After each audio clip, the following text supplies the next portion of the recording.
This is Window Nation, your source for affordable replacement windows at the highest quality.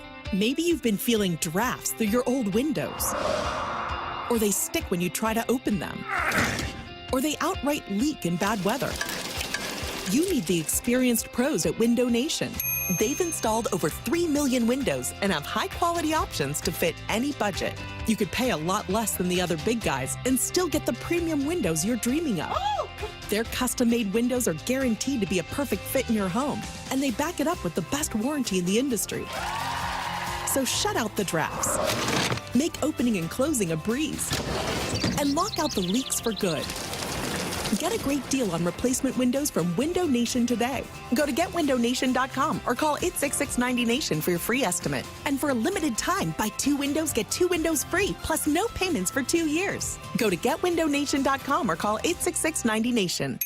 We've been here 30 years, 30 Christmases in this house, and we have the traditions that most families have. That's Terry talking about her experience with Rhino Shield ceramic coating. We did Rhino Shield 14 years ago, and the house still looks the same as the first day. Rhino Shield really worked with me to help me get just the right nice soft yellow, and it's 14 years later, and it's the same color. The main reason Terry called Rhino Shield is because it's backed by its 25-year transferable warranty. It just sounded wonderful that we could have the house coated with Rhino Shield and not have to worry about it again for 25 years. Take it from...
7 o'clock in St. Louis, you are listening to The Morning After, presented to you by Brown and Crouppen on 101 ESPN and the TMA STL YouTube channel. Tim McKernan, Doug Vaughn, Martin Kilcoyne with you on the program, and we welcome you to participate in the conversation by texting in the Air Comfort Service text inbox at 314-399-9646, by calling in the Collier and Thompson phone lines, 314-974-0101, or by gathering with other friends of the Feather in the Michelob Ultra YouTube chat. And Doug, they're already in there, and that's great to see. Okay. And I saw that TMA Remote Lamp says, "Good morning, Tim." And then Chairman Kurt says, "He looks good, G-Man." What does that mean? Chairman Kurt, are you talking about me? Yeah, because the very... I guess I do look good. Oh, okay. The inaugural comment in the Michelob Ultra YouTube chat was from G-Man. He said, "I can't wait to see what Tim is wearing." So I looked over and I said, "He looks good." Nah, I do. He's right about that. Needs to stop. G-Man, we appreciate that. Co-founder of Fairmount Parks Players Club says, "Good morning, boys. I miss you, Tim." Doug, am I here or am I a hologram? Gosh. No, you're here. Boy, the Lemmings are out in force this morning. The co-founder of Fairmount Parks Players Club is who my wife sat next to at the Missouri-Alabama game. Hashtag cucksitch. Bad cucksitch, too. Really? It was uncomfortable? I held the 3-year-old the entire game. And I actually, to speak to how great shape I'm in, felt it the next day from holding. Oh, your haunches? I think, was it my biceps that you massaged? My triceps. No. And then does she say, sorry, I'm busy in this cuck sitch? That's exactly what she said. I said, why doesn't Bo Prabula see open receiver? She goes, I'm sorry, I'm busy. We're engaged in this cuck sitch. No fool. So then I would just text Gabe, leave him a voicemail. You're welcome to participate in a wide variety of ways because Doug's in a good place right now because the Blues have gotten hot and they're looking at a baby lifting it up in June on Market Street. Yeah, I wondered when we'd get hot, and we're hot right now. Boy, they've looked like a completely different team than what we saw in the season opener there when they lost so badly here at Enterprise. They played very well last night. Snuggie got a couple. Bennington played very well. Shin got a goal. Neighbors empty netter. You liked all four lines last night. I did. I felt they played a 200-foot game, a heavy game. They had a good net front presence. What about the Corsi rating? Yes, that was good. What about the Fenwick? I would have appreciated a little bit better Fenwick. It wasn't a bad Fenwick. Pretty good on the Fen, not so good on the Wick. Nice. Is there a Vaughn index for hockey? Certainly is. There's a Vaughn index for people hockey? say it's the standings. Yes. What? But No, it's it's not the standings. So they played 3 games. I would three. love it if you could compute. Right now, their Vaughn index is a 4. Is that how many points they have? Oh, I don't know. I'd have to check. Okay. Looks like it is 4. Yeah, so it's pretty accurate. It's confirmed. Wow. So it's the same? Yep. But don't. Well, sometimes it works out that way mathematically. Yeah. It's to date, it's every time. Right. But again, we want to emphasize that's sometimes. Every time the Blues lead by 2, I think of Doug Vaughn. I can't help the That 2 goal comes lead. from former TMA, I guess he was intern, then producer, and he still texts me during the program oftentimes when we have Blues guests on, the Nonling. And Kevin Lorenz. That's correct. Pride of DSMET. And he would always say the 2-goal lead is the most dangerous lead in hockey. I feel like that would be a Strickland thing, too. And we'd argue, saying, no, I'd rather have 2 goals than 1 goal, but I'll be damned if every time they get a 2-goal lead. Okay, so disappears. I attribute it to Doug, so it was actually The Nonling. Okay. Yeah, the Because Nonling. it is a thing. You get that, and then they get that one back. Oh no! Yes, and he proves it. you're still in the lead, but you kind of panic. Oh no! They cut it to 1. You're still in the lead. But the Blues responded. Yes, they did. Braden Shen in the Fun with Audio says this is their best win yet. How about that, Doug? Well, they've only won 2. Our best one yet. So we're slowly making adjustments. We're getting better. I thought the third period in Calgary, second half of the game to third period in Calgary, we got a little bit emotion going, played a little bit harder, got results with it, and I thought we carried that in tonight. Obviously, we were going to still continue to get better, make adjustments, but I like our response after a tough home opener. Puck, and then listen to the players scramble for that puck. So the Blues head home now off of 2 wins, picking up all 4 points. Boy, you would have been thrilled with that going out there following 5-0 at the opener. And the best period, as they were saying following the game, was the third period in Vancouver. And then I was listening to Kerber and Vitale on my way in on the Curbside podcast, and they were saying that third period carried over to them playing their best game for 3 straight periods, even better than that third period in Calgary last night. It was relentless. And also of note, Doug, you call him Snuggie. Some call him Jimmy Snipes. Jim Montgomery moved him to the third line, not necessarily because of his play, Vitale was saying, but because when you're out there with Thomas and Buchnevich, you're going to face the top team, the team's top line. And so a little adjustment there. And it pays dividends as he gets 2 goals last night as we monitor his chase for 100 goals this season. Seems like he's got really, really quick hands, good hands right around the net. Some guys kind of fumble it. The puck's bouncing. They can't handle it. He always seems to get a good shot away very quickly and he puts a lot of rubber on the cage, Tim. He doesn't pussyfoot around with a bunch of passes. He shoots it. I wouldn't mind an apology there. Oh, sorry. And he was in the greasy areas. I like that. He goes to the hard, greasy areas. Yeah. There was no hard, greasy areas against Minnesota, but they enjoyed hard, greasy areas in Western Canada. Yeah. He just whirls and fires. I like that. I think they need more guys who do that. I think oftentimes in the past they've try to get a little too cute with the puck and try to make the perfect pass to set up the easy shot instead of just firing away. And he's the guy who just fires it. 314-399-9646, active Air Comfort Service text inbox in the early going. I don't know what this means. Hey, Doug, how about that Asia Wilson? That's from the 314. She play for Vancouver? No, WNBA. Oh, NBA. Yeah, they are the champs, right? Oh. The Aces. Yeah. And she's the Jackson, she's the 4-time WNBA MVP, I believe. Yeah. Yes. That's a confirmation, Tim. That didn't seem real solid. What do you mean? Asia Wilson's incredible. Right. Did you send that text in to get us off hockey talk? No. No. I've been locked in on Is this that what hockey goes talk. on? If we're talking about the Blues, Jackson, like from the wire, he sends from a burner phone a text to redirect us to the WNBA? No, I just subconsciously tune out.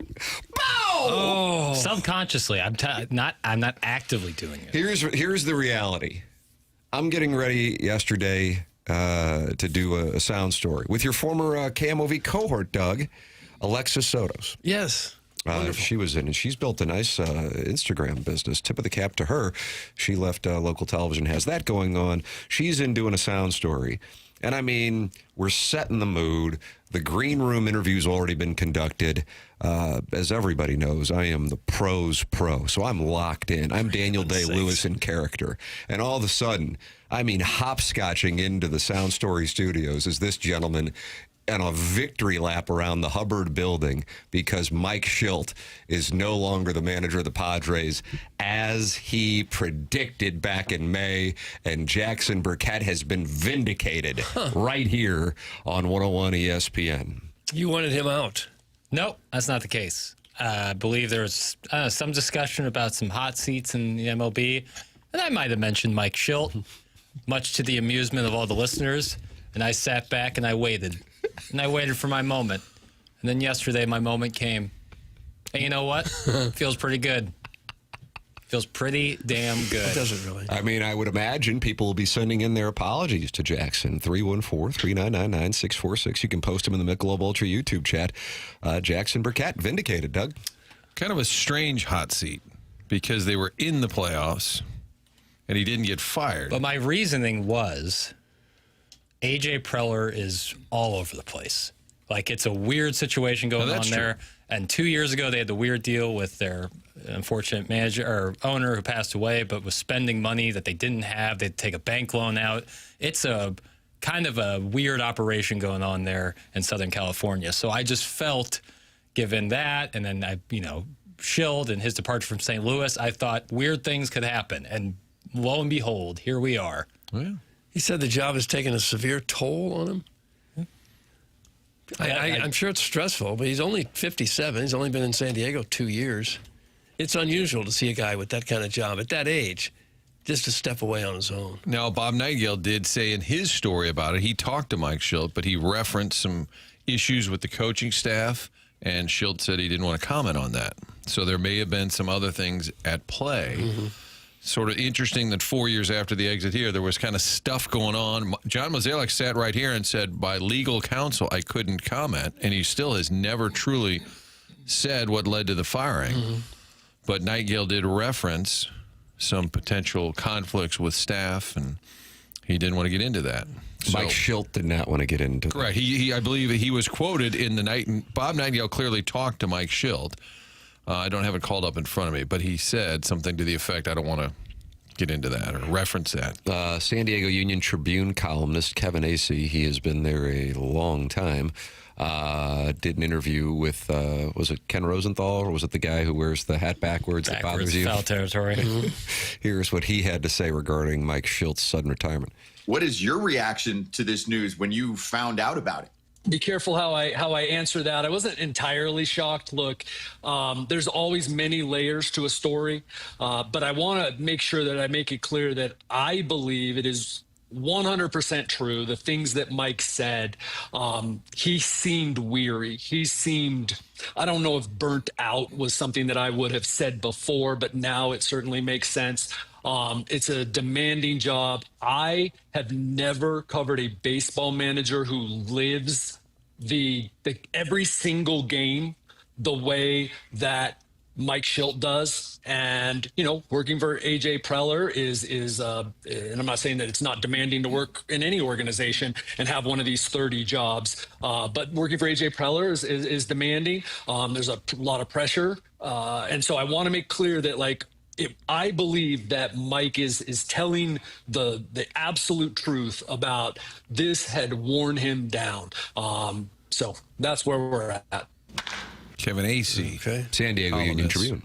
Here's the Bob Nightingale story. There were rumors percolating this season that trouble was brewing with San Diego Padres manager Mike Schilt and the front office. On October 13th, Schilt officially announced his retirement with 2 years left on his contract. Just took a lot out of me, Schilt told Bob Nightingale. Just looked in the mirror, knew I didn't have it in me to do what it takes to lead another 90-plus win season and World Series run. I'm at peace. Look forward to the next chapter. Then Nightingale writes, several executives in baseball told USA Today Sports this summer that the relationship between Schilt and A.J. Preller and his coaching staff had become strained. But Schilt denied that was the reason for his departure. He said that wasn't it. When I asked if he wanted to continue managing, he said, not at the moment. I need a break and to take care of myself. Okay. Need a break. Now, I think that Padres clubhouse, I've heard people say, with Machado, a lot of superstars. Remember, it had Soto, Tatis, Machado for a while, that it's a tough group to kind of manage. I've heard that from baseball people. But I think some Cardinal people that were okay with Schilt's firing feel slightly vindicated that there's more there going on, that whatever the strain was there, that maybe it's somewhat similar to some of the stuff that went on here. And again, I'm being kind of vague as well because I don't know what's 100% accurate. But I think some Cardinal people feel like, see, this is similar-ish if there was any issues with coaches or players. But I don't know. I don't know. But that's Nightingale saying that baseball executives were telling him that there was some strain between the staff and Mike Schilt, in addition to A.J. Preller, who's the GM. So you just kind of wonder now what's going on. You got two examples now. What the heck's going on? Mm-hmm. The second time he's left a job in kind of odd circumstances. Getting fired here after 3 really good years and leaving there after 2 good years in San Diego. He seems to be a really good manager by all accounts and runs a good ship. Well, if he winds up with another job here in another week or two, we'll know that it was more than just taking a toll on me. I'd bet you in about a year or two he'll resurface, and he's got a pretty glitzy resume. Mm-hmm. And if he doesn't and he wants to, then you say, well, what's going on? What's being said out there? That kind of stuff. I mean, Mike Martz felt like, well, at some point I'll just coach again. Never happened. Yeah. And I think he felt that there was a lot said by John Shaw and others behind the scenes that maybe poisoned the well. So if Schilt doesn't ever manage again, I think he wants to, but I think he wants a break.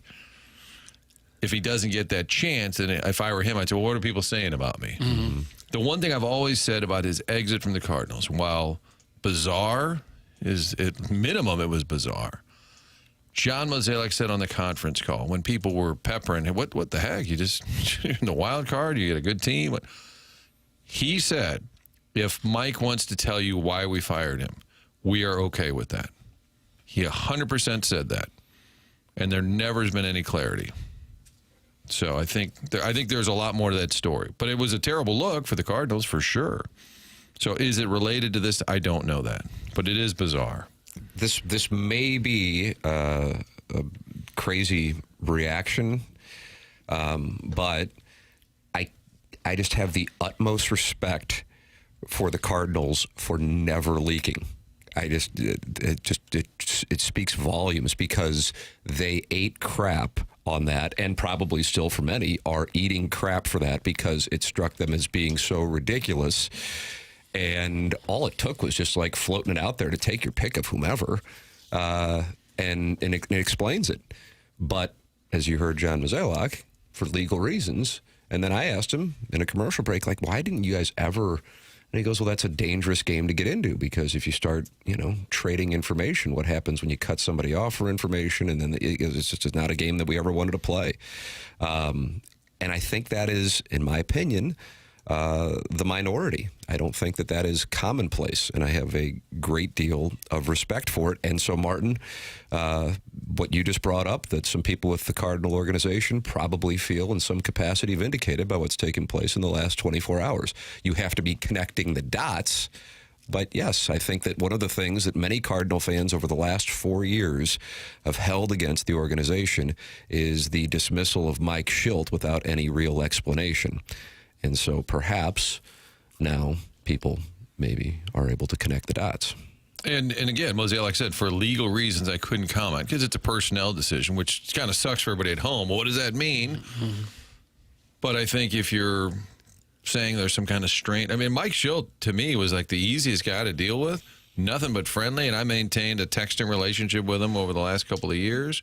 I never had one problem with him. Mm-hmm. But there's something that's, I think, consistent there that's coming up. And I don't know what that is with relationships or whatever it is, but I also agree with Jackson's hot take that Padres situation is a little banty, I believe. Didn't Mike Martz go on to coach the Lions? That's from the 314. He wasn't a head coach.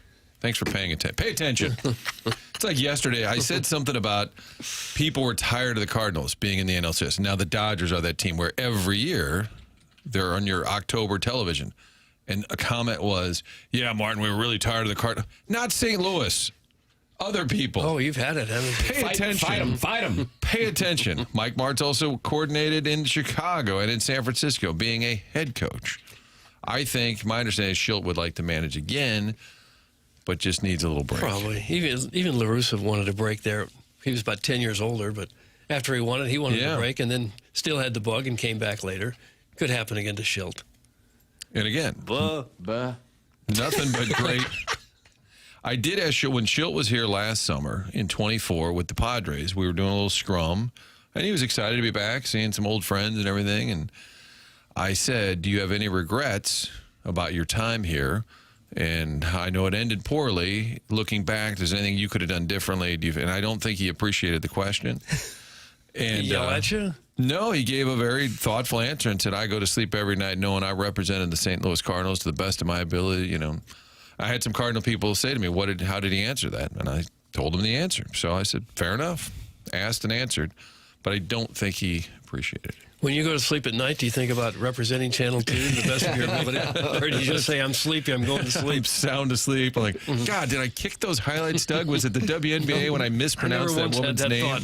When it was time to go to bed. You never once thought. Not once. I represented the Four Fox to the best of my ability every single day. Didn't you have a coat once that said top-rated 10 p.m. newscast? I still have it.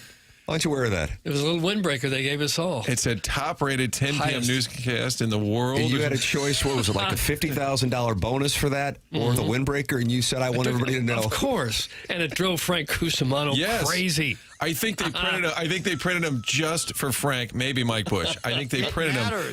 It matters. God, it doesn't, though. We had one ratings book where I guess our 10 o'clock show was actually the highest rated of any station in the country. I don't know why, but it was. And so they gave us all jackets. It said highest rated show in America or something like that. Frank was just fit to be tied. Frank, do you like chocolate bunnies? Doug, will you wear that? We're out in public tomorrow. Can you wear that coat tomorrow? That's right. We're at Rawlings tomorrow, Martin. It would be a perfect time to bring it up. TMA Live tomorrow morning from the Rawlings Experience at Westport Plaza. Rawlings, the #1 baseball brand worldwide, will be revealing this year's Gold Glove Award finalists. That's tomorrow morning. TMA Live from the Rawlings Experience in Westport Plaza for the Gold Glove Award finalists announcement. Get more details now at 101ESPN.com. And then we also announced this at the tail end of the program yesterday. If you are ready to play some golf with me and Jackson at Fox Run, from my money, one of the best golf courses in the area. They have just renovated it. It is phenomenal. You have your opportunity. 101 ESPN and Michelob Ultra present the Tee It Up with TMA giveaway. One lucky winner and a guest will score a free round of golf with me and Jackson at Fox Run Golf Club. It is your chance to hang out and enjoy a laid-back round with me and Jackson.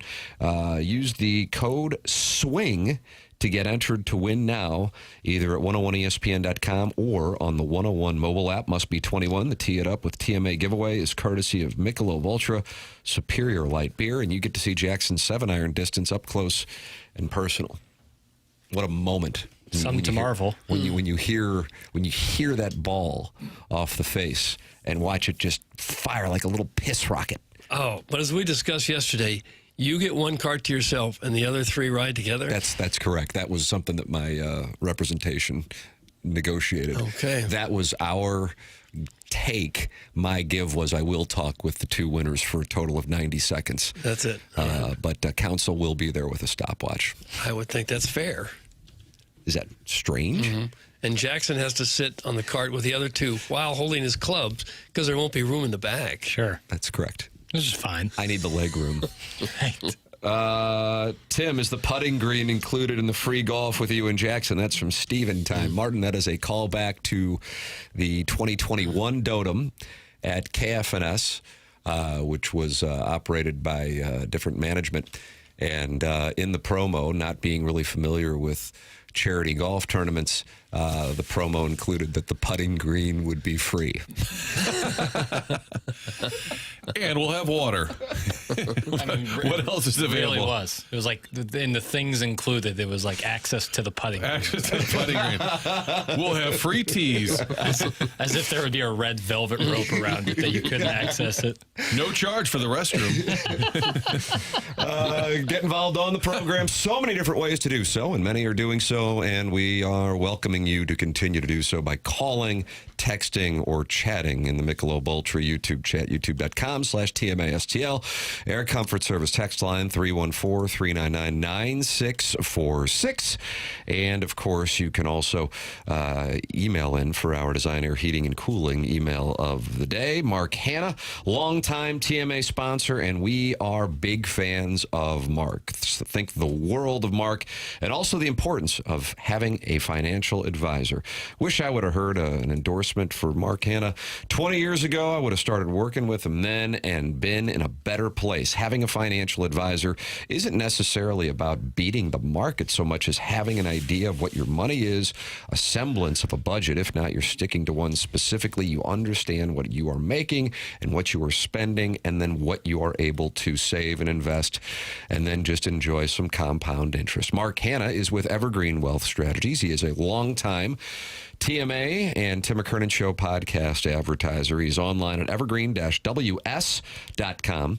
And he is a rare person in the sense that when you give him a call, you will feel better about your financial situation immediately because you've taken the first step to begin planning. But you also just feel better about the world in general. He has that positive perspective, and he is a smart, good man. 314-889-0503, 314-889-0503, or go online at evergreen-ws.com. That's Mark Hanna, Evergreen Wealth Strategies. Tim McKernan, Doug Vaughn, Martin Kilcoyne with you on the program. The Stiefel dossier coming up. All kinds of fun and games here with audio from one of the strangest plays you will see in Major League Baseball. I have a feeling none of us knew what the hell was happening in that play. Poor Brian Anderson didn't know what the hell to do either, but I don't know who would have been able to handle that play in the Brewers and Dodgers game, in addition to what Ken Rosenthal had to say about the situation in San Diego with Mike Schilt. That coming up, plus college coaches all over the map, as they tend to be following Mondays. That's what we have for you on TMA, presented to you by Brown and Crouppen on 101 ESPN.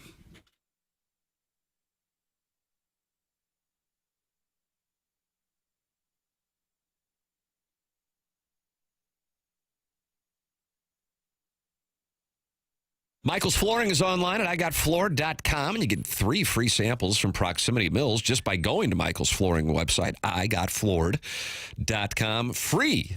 If you are looking to redo your home, Michael's Flooring would be the place to go because they have all kinds of flooring options, and they have been locally owned and family owned and operated for 3+ decades. Michael, family and locally owned for 30 years, and takes pride in helping and making sure his employees are happy and making a great living.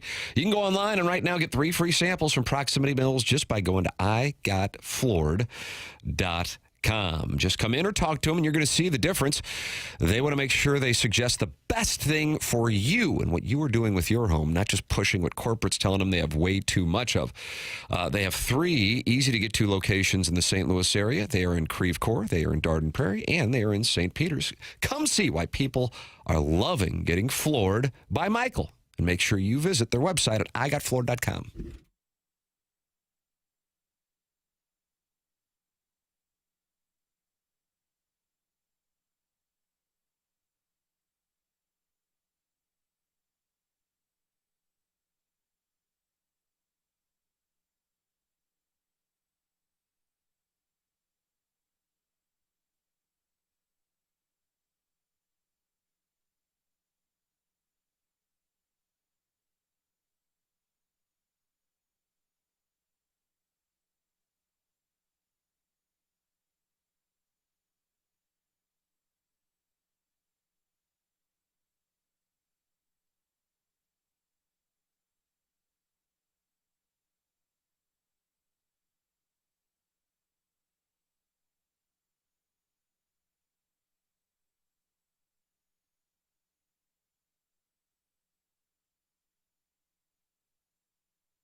heading for the top, not the middle. People might think I'm crazy, but if we just get hot, we can win this, baby. Right, Doug. No, we're hot. We are hot. Blackhawks here Wednesday.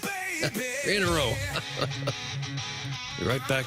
A chance to get the Vaughn index up to, let me see if they win, that would be 3 in a row times 2. That'd be 6. Wow. I mean, that would be their point total, though, bro. Well, that's how accurate it is sometimes.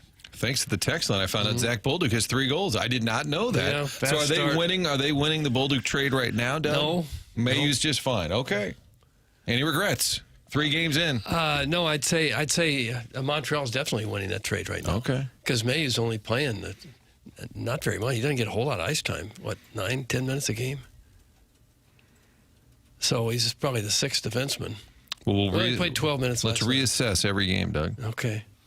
Your thoughts on the Bolduc-Mayu trade? 314-399-9646. Jackson's going to break that down. What do we have it mapped out at 7:45? Yeah, I'm going to break it all Jarko, down. do you have a new hot seat prediction? Because you had the long game with Schilt. That was so good. Do you have a new one for us? I didn't want to say anything. Like Ben Johnson to the Bears, and like in 3 years he gets fired. Like, told you. I mean, I didn't want to say anything because, but the audio exists. So I could probably find it real quick. About a month ago, we were talking about coaches who might be on the hot seat soon to come, and I 100% said James Franklin. Really? Now, in the way it happened, no shot. I wouldn't have predicted a loss to UCLA and a loss to Northwestern to get there. No way. You're kind of banging your own drum right now. But I did say my reasoning was I think Penn State fans are going to get tired of not being able to win the big game. Yeah. And he got fired. Let's hear it then. Well, I'll have to find it. Well, I thought you were acting as if you, Tim. God. I read the same thing you did, which was he had it in his back pocket. Like, here you go, listen to me. Exactly. I said at the beginning. I said I could probably find the audio real quick. I think I can. Can you find me picking Alabama over Mizzou and catching all kinds of hell for that? Can you find that, huh? No, but I remember it, and I'll vouch for you. Okay. Yeah, I heard Doug Vaughn picked us to lose. Well, you did lose. Yeah. I guess he had that right. Nobody who covers the team is allowed to pick Missouri to lose. Our guy Joey Van Zummerman last week said that after that kid, he said we all stopped didn't he say that? Loosely, that we stopped making predictions because you don't want to get called out by the coach. And I think it's only fair if that's part of the deal. You point out when you pick the team to win and then they lost. That is a nice W for Doug. Nice W for the Dodgers last night. All kinds of things going on in Game 1 of the NLCS. And it starts with a play that, honestly, as much baseball as I've watched in my life, I don't know if I've seen this, and I didn't even know what the rule was. Brian Anderson on the call. Chaos with the bases loaded for the Dodgers. And, Doug, why, here comes Max Muncy up to the plate. Set up for 2. And Muncy skies one to center field. Hit well. This one's got a chance. Freeland going back to the wall. He leaps. It's in and out of his glove, but he caught it. And now chaos on the bases. Might have a play at the plate. The throw. Not in time. No, he's out. He's out. It's a force play at the plate. And he is out. And then the catcher walked to third and got a force play at third, too. Yeah. Contreras got that one as well. But the ball hit off the wall. That's right. At first it hit his glove. Right. Then it hit the wall, and then he caught it again. So but the rule is, as soon as that ball hits a guy's glove, you can tag up and score. Otherwise, outfielders would just juggle the ball all the way in until they got close enough to throw a guy out at the plate. If you juggle a ball, as soon as you touch it, you're allowed to tag and go. That's what the runner should have done. The runner at third, as soon as that outfielder touched the ball, he should have tagged and gone. Apparently, he was confused as to what to do, so the runner at third got a very late break. And they were able to throw it from center field to shortstop all the way into the plate to get the force out at home. Wow. Coach Vaughn. Yeah, nicely done. Poor Brian Anderson. He had that weird walk-off with the Phillies, too. It was like the crazy wild throw. But the Dodgers went about 2 inches from having a grand slam to a double play that ended the inning and get no runs out of it. And they still won the game. In the end, they don't care because they got Blake Snell, and he's the new Sandy Koufax. Man, I'm telling you, what do you have? 8 innings, 1 hit ball, picked off 10 Ks. And then in the bottom of the 9th, Brewers fans are unhappy with Bryce Turang for not getting hit by a pitch. We had a little leaguer on my team. I used to get angry when he wouldn't get hit by the pitch because he couldn't hit anything. The only chance for him to get on base was to get hit. Did you tell him to step closer to the plate? Take one for the team. Hey, little Billy, I think you'll probably have a better chance if you just inch a little closer to the plate. Did he wear denim to practice? And if that kind of guy, yeah. And then you could steal second and third. You could steal second and third easy. The catcher had nothing. That kind of guy. Did his parents have a problem with your counsel? I kind of kept it to myself. We had philosophical differences. With the Brewers down to their final out in Game 1 of the NLCS and trailing the Dodgers by 1 run with the bases loaded, Bryce Turang came within inches of what would have been a tying hit by pitch. But reflexes caused Turang to back away, and then he struck out swinging at a neck-high fastball on the next pitch as the Dodgers opened the best-of-7 series with a 2-1 victory Monday night in Milwaukee. Quote, well, if you see me look in the dugout, I'm thinking, damn, Turang said, according to MLB.com. I know it. Everybody knows it. I couldn't tell you why I did it. I just got out of the way, and that's just how it is.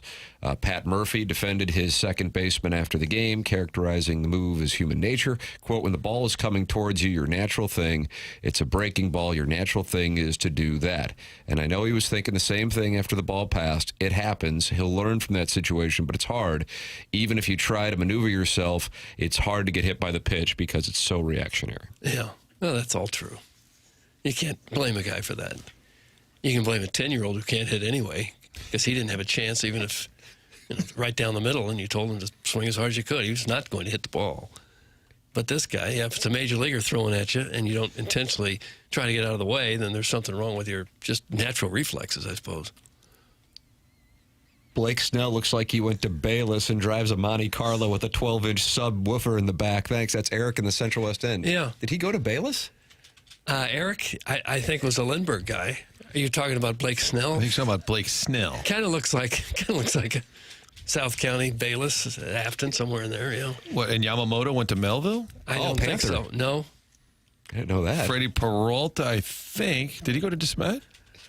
Okay, we'll find out tonight because it's game 2. Could be right. Yeah. Doug, are we heading toward a West Coast World Series?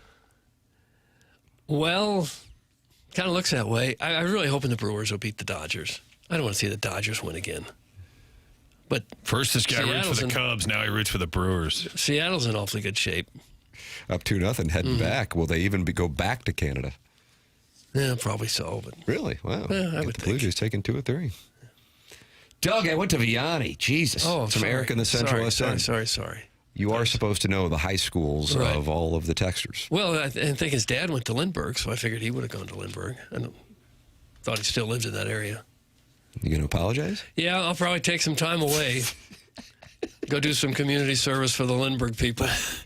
And Vianney, both. Here come the high school wars, the zip code wars. We've just opened that door. Because now they're going to make fun of Eric, saying, oh, a Vianney guy is making fun of somebody from South. Here we go. I can see it coming. I'm still new, but I can see you're starting to pick up. I'm starting to pick up on this. Name names, Doug. That 10-year-old's probably one of these loser texters who could use some humbling. That's from William Howard Tuft. No, I'll keep his name to myself. I don't want it out there that I was openly rooting for one of the players to get hit. It's bad form for a Little League coach. You think he's still in counseling? He could be. After what you did to him? Oh, he's probably a lawyer somewhere now and sue my pants off. There's a text. That was me, Doug. There it is. See, he's texting in now. We knew it was going to happen. Ken Rosenthal gave his thoughts on Mike Shilt's sudden retirement. Here is the Fox baseball reporter. And, of course, part of tonight's broadcast from Toronto. Let's switch gears, though, a little bit here. Padres manager Mike Shildt surprisingly retired today. He had 2 years left on his contract, too. Least surprising to me. How surprising is this decision to you? Kevin, extremely surprising.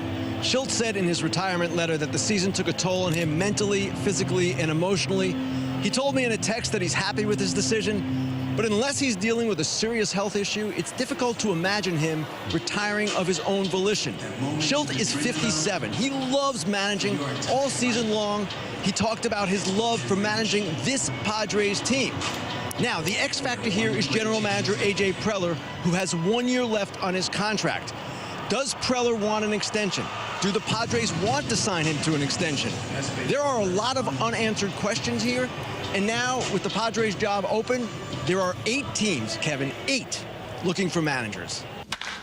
Wow. That is a lot. That is a lot, man. My God. Is it possible that he was going to get fired and he said, wait, before you fire me, I'll retire? No. So I don't have 2 firings back to back? Yeah, I don't know. That's an interesting question. 8. Oh, and the Albert to the Angels is not official, correct? That has not been. But a report over the weekend that their GM met with him in St. Louis. Yeah, Albert had his foundation event this past weekend.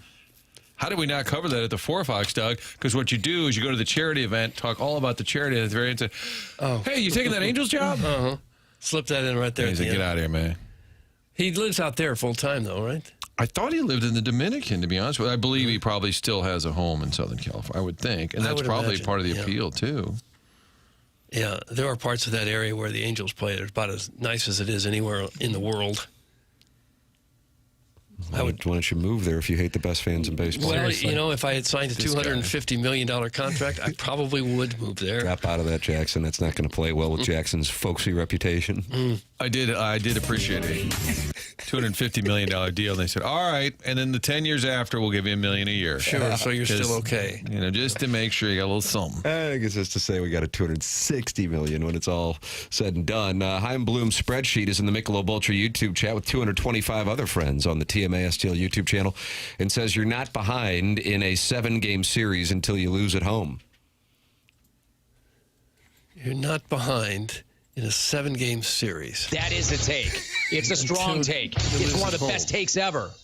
Well, so Toronto's behind because they lost 2. And Milwaukee is now behind. Was there a question in there? Yeah, what the hell are we doing? Sorry. So, for example, the Blues on the road, you lose the first 2 in the playoffs. Doesn't matter. Right. No. That's what happened in Winnipeg. Right. Okay. You're fine. They weren't behind in the series until overtime of Game 7. Think about that. Jackson, I think this is a take that you can get behind, especially since you are really having a victory parade over your Mike Schilt call. I also found that Franklin audio, by the way. Okay, so you're going to have another victory parade. Okay. You going to play that now? Now, this is a take that Jackson's going to get behind, I think. Watching the Dodgers play a playoff game at Dodger Stadium. Watching the Mariners play a playoff game at what was Safeco and now is called T-Mobile. Thank you.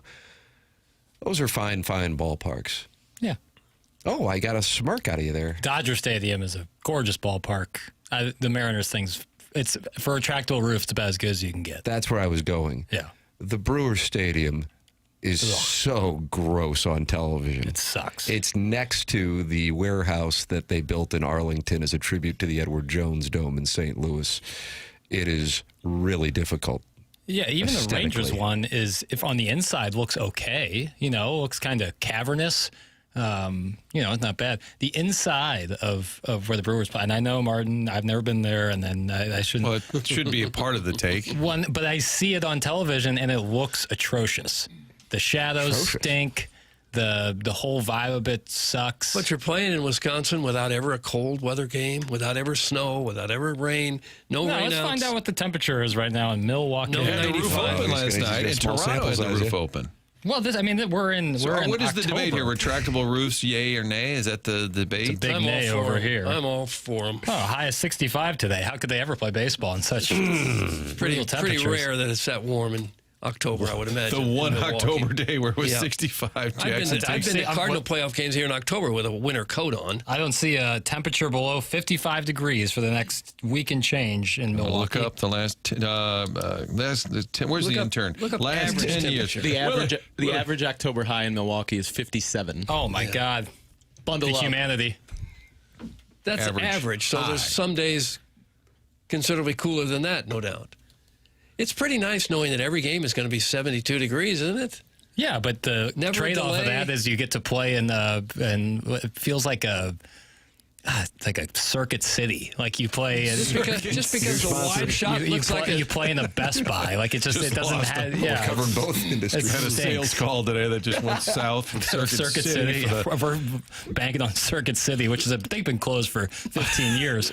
We're going to be in trouble. Well, I got Radio Shack online too. Where are you on domed football stadiums? Like Awful. the NFL? Okay, because how many? I'm going to look this up. Awful. How many are domed? Because it feels like it's become more and more. You watch a game like when the Bills play at home, and Love it. It's gorgeous. Yes. It's gorgeous. Yeah, it's going to be cold. It's going to be brutal at some points. Part of the game. Much of the football season is played in perfect weather. Yeah. It's only the last month or so that it starts to get dicey in about half the league. In fairness, that's the most important part, too, is when you get down to It's December weird that and they January. play in perfect weather much of the season. Then the playoffs roll around. Sometimes it's 5 degrees out there. Kind of similar to baseball. Been to the Brewers Stadium before. If we keep it at a buck, it was ass. That's from Carlos Spicy Wiener. Yeah. If we keeping it a buck. Let's keep it a buck. Tribute. Yeah, let's keep it a buck. And the shadows are terrible. It's Bad take, Jackson. Miller Park's awesome inside. That's from Percy Blumpkin. It might be just a rip-roaring time when you're there in person, but aesthetically, more you don't people like watch on television than they do sit in the ballpark. But what do you think of Busch Stadium when it's 98 degrees outside without a hint One of the most gorgeous cathedrals to the game of baseball that exists in this great union. Oh, for that's what I think. That's what I think, truly. It looks like they're playing at a Grandpa Pigeons. Wow. I don't know. Good I take. don't know that it does. Agreed. Now we've lost them as a sponsor. What'd they sell? Everything. Like it's kind of Venture, Kmart. It was Walmart before Walmart existed. Like ornaments? Was there a lot of ornaments? Everything. You could buy a pair of pants and a shovel. Oh, it's okay. Like okay, gotcha. Jackson, you've lost J.C. Penney as well. And how about April and precipitation? Jackson with a stupid-ass comment about climate. That's from the J.C. Penney chat support in the Michelob Ultra YouTube channel. Rain delay. That's what do you? Every other team that We don't plays like 'em. outside. It's part of the game. When it's Doesn't have to 75, be. when it's 75 degrees and the sun is setting over the, in Busch Stadium and it's gorgeous out, and that's worth every rain delay. It's worth every hot day because that's what baseball's all about. I got your back, Jackson. The average rainfall in Milwaukee in April is only 2 inches for the whole month. Yeah. Yeah, the weather's beautiful in Wisconsin. That's why everyone retires up there. Oh, is that right? I didn't know people were doing that. Summers in Wisconsin are beautiful. Probably are. Yep. Door County. Why do you hate Door County? I don't hate it. I don't hate Wisconsin. Should Lambeau have a roof, Doug? No. Yeah, seriously. No. Didn't mean to help out papers there. No, that's part of the culture. Accidentally supported the alliance. Football, the weather doesn't affect a game near as much as it does in baseball. You're right. I agree with that. Busch Stadium sucks. It was built cheaply and looks cheap. Many newer stadiums built in the last 20 years are far superior. It's Eric, and he's in the Central West End, and he says the Cardinals should move to the Dome. I would like him to name me a stadium built since Busch Stadium 3's groundbreaking that would be a better baseball stadium. You're opening yourself up on that. I'm trying to think. Like, what was Petco built? I'm crowdsourcing. Hard crowdsourcing. Petco, the Cardinals played them in 2006, and they were definitely at Petco. I want to say they were on 02. And then PNC Park. Prior. Giants have been in that ballpark since around the turn of the century. Yep. PNC Park 01. Yeah. Yeah, I'm not There seeing. may not have been any that have Texas been built. gets a new one every 10 years. Yeah, Correct. that might be Atlanta the does only as one. well. 0 for 2 there. So you might defeat Eric in the Central West End. You might vanquish him here. Couldn't feel better about the take if I tried. Maybe the worst baseball stadium ever was the Metrodome, I want to say. Just the, Probably, the appearance. And I was, But if you host a World Series game, when the opposing team is hitting, you can have fans blow the ball in, and when you're hitting, you can have balls blow the ball Hey, out. Bob, flip the switch. 8-0 in World Series games at home for the Minnesota Twins, and they're two only world champions. that's kind of the bang the drum that was never really unearthed, right? Like the Astros banging the trash And can. then at the end, the dome deflated. Remember seeing those pictures? Yeah, the roof. Yeah. Pittsburgh, you idiot! That's from Hate the Fats. 2001. Atlanta? What's the new one? Is the new one Truist? Yes. I think so. Fine. It's fine. So It's you open. still feel like you're beating Eric at the It's Central open West air, End? which is a positive. Well, but Yankee it's also Stadium, Atlanta. City Field. That's Eric in the Central West End. Ask Yankee fans how they feel about the new Yankee Stadium. A lot of Yankee fans listening. They can call in 314-974-0101. And then they moved the dead bodies, Mike, from over there. How'd they move them bodies? Right, exactly. I completely agree with Piddles. God forbid we put on our big person pants for a couple hours while we sit on our asses and watch a ball game. Also agree with the texter who said it looks like Grandpa Pigeons. Maybe Menards, too. It's awful on TV. That's Sharon and Clayton. Menards has that escalator where you can take with the shopping cart. Yeah, I like that. What a treat. Mm-hmm. Target Field in Truist Park. That's from Carlos Martinez's Twitter. Target Field's the only answer I've heard so far that I think has a real shot. And they ain't got no roof up there. No. Whoa, cold there in the this time of year. And then there's a little forest in right center field. I like that they got the Twins up there. They're shaking hands. It's great. The Cardinals had so many games this year, though, with lousy weather. It rained throughout April and May, and then it was 98 degrees for what felt like a month and a half. And it killed their attendance. The team obviously had more to do with it than the weather, but the weather didn't do them any favors. We'll just have to agree or disagree on this one. Jackson, it was built in 95, but how can you not be romantic about Coors Field? That's from the Oracle of Oakville. Absolutely gorgeous. Open air. I'm telling you, like, if you look at any list of the top 10 baseball stadiums, they're all going to be open air. Probably same with football. It's from elitists. Yeah, elitists who, can handle a little heat or some rain. What if they could figure out how to do a retractable roof that still looked good? I've yet to see one. What do you think of Houston, that Minute Maid end run thing? That's like a 250-foot home runs. That's like a mini golf course. Do you have a stadium ranking? Is it all based on? Oh, yeah. Do you release uniform and stadium rankings? Just on a TV version. I really want to go. I want to go see like the best ballparks. Ever been to Fenway? Nope. Ever been to Wrigley? Nope. Whoa. I know. Let's take the show You've never next been to summer. Wrigley Field? No. I've been like Wrigleyville, but never inside Wrigley Field. Wow. How about that? How about next? I'm serious. Next summer, let's do the show on a Friday. We'll Corcoran it. JC used to always go up there on a Friday. Let's take the show up there. We did do that. We've done that before. I think it'd be show great. Live from Sedgwick's, mate. Rest in peace. I think that'd be awesome. A lot of TMA listeners in Chicago. Yeah. Well, I have a lot of friends there. I'm writing that down. That'd be great. Chicago. Man, those young ladies, those professionals up there, they're going to be so excited to know we're making a tour stop. Professional young ladies? Oh, yeah. MBAs, they love TMAs. Oh. Doug, I love you, but stop whining. Sharon and Clayton. Sounds like the Real Housewives of TMA's off. You can text in with your complaints, 314-399-9646. You're also welcome to talk it over in the Michelob Ultra YouTube chat with the J.C. Penney chat support there, and they're talking it over. And you can talk it over with Dr. Brandon Pryor at 100 West Dental. If you are thinking about Invisalign, Dr. Pryor has a great deal here for TMA listeners. $1,000 off Invisalign when you mention my name at 100 West Dental. 100westdental.com, or you can call 636-585-0100. It's 100 West Dental on Manchester in Baldwin. And you don't even have to make a phone call to get in. You can just check the calendar online for availability and book right then and there. If you don't have dental insurance, it's not a problem at 100 West Dental. The membership plan aids in the cost of dental work for those who don't have dental insurance. Mention my name, get $1,000 off Invisalign. And if you're not sure you want to go through with Invisalign, they have a digital scanner there that can show you a simulation of what it'll look like before you even go through with it. It's 100 West Dental online at 100westdental.com. Tim McKernan, Doug Vaughn, Martin Kilcoyne with you. The program's TMA. It's presented to you by Brown and Crouppen on 101 ESPN.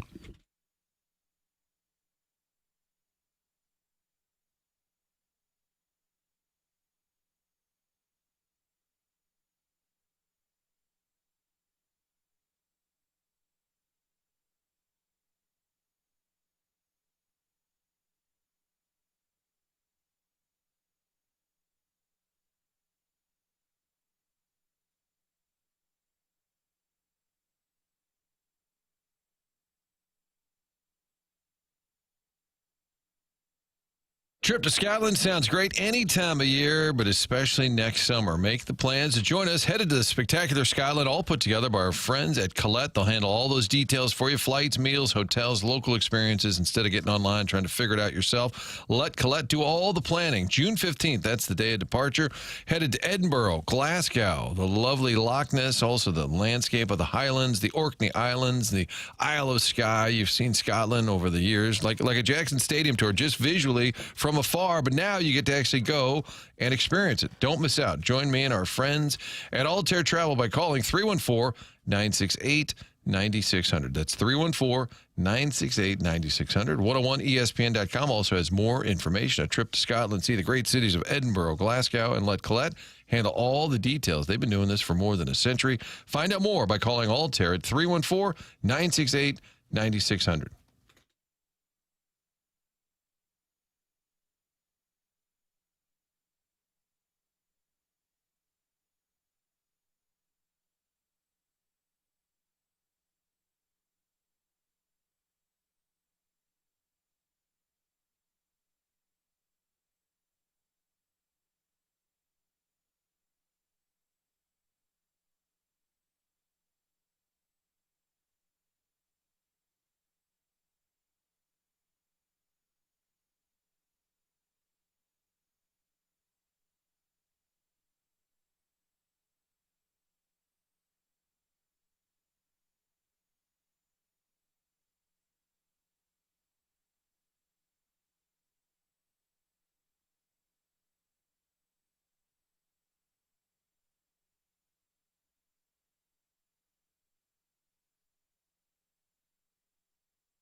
This is Jackson with a Sports Center update, driven by Johnny Londoff Chevrolet and Johnny Londoff Autoplex. The Blues win last evening 5-2 over the Vancouver Canucks. Off day today, back in action tomorrow as they take on the Chicago Blackhawks right here on your home of the Blues, 101 ESPN. Pre-game at 7:30, puck drop at 8:30 right here on 101 ESPN. That was another Sports Center update, driven by Johnny Londoff Chevrolet and Johnny Londoff Autoplex. See them at londoff.com. Chevy, together we drive. Are you kidding me?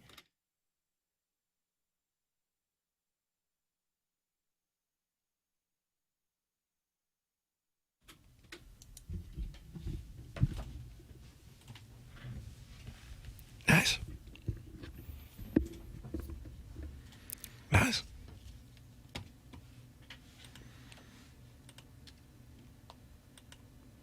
bet you like this one, Doug. Yeah, sure. Loved it. They had one for the Cardinals, too.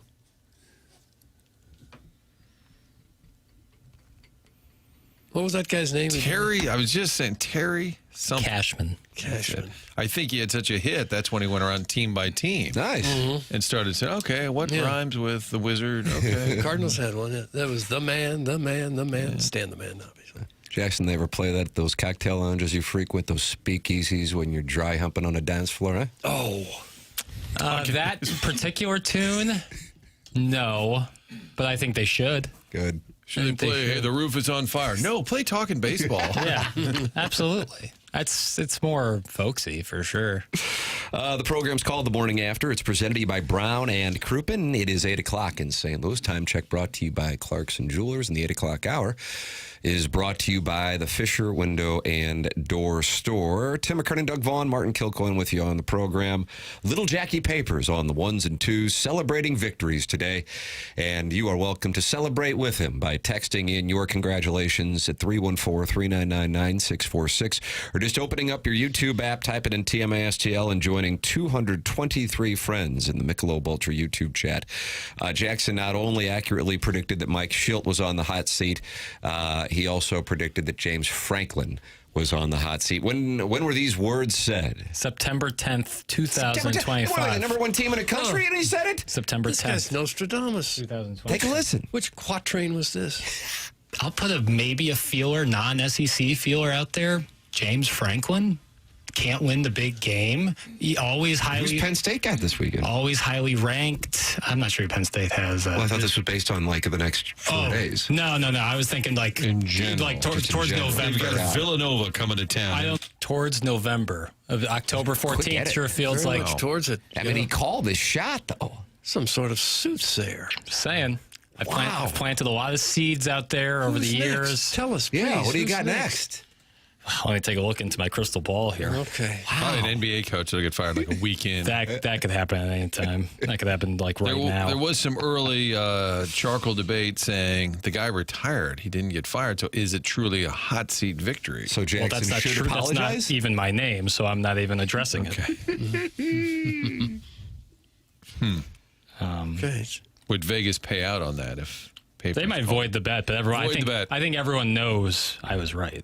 Jackson said it, but he said it with the absolute least amount of confidence possible. That's from Steven time. See, that's the culture we've developed here, is that they can't even give me a win when I have the concrete evidence. It's always, you got to couch it, you know. I think that was clairvoyant.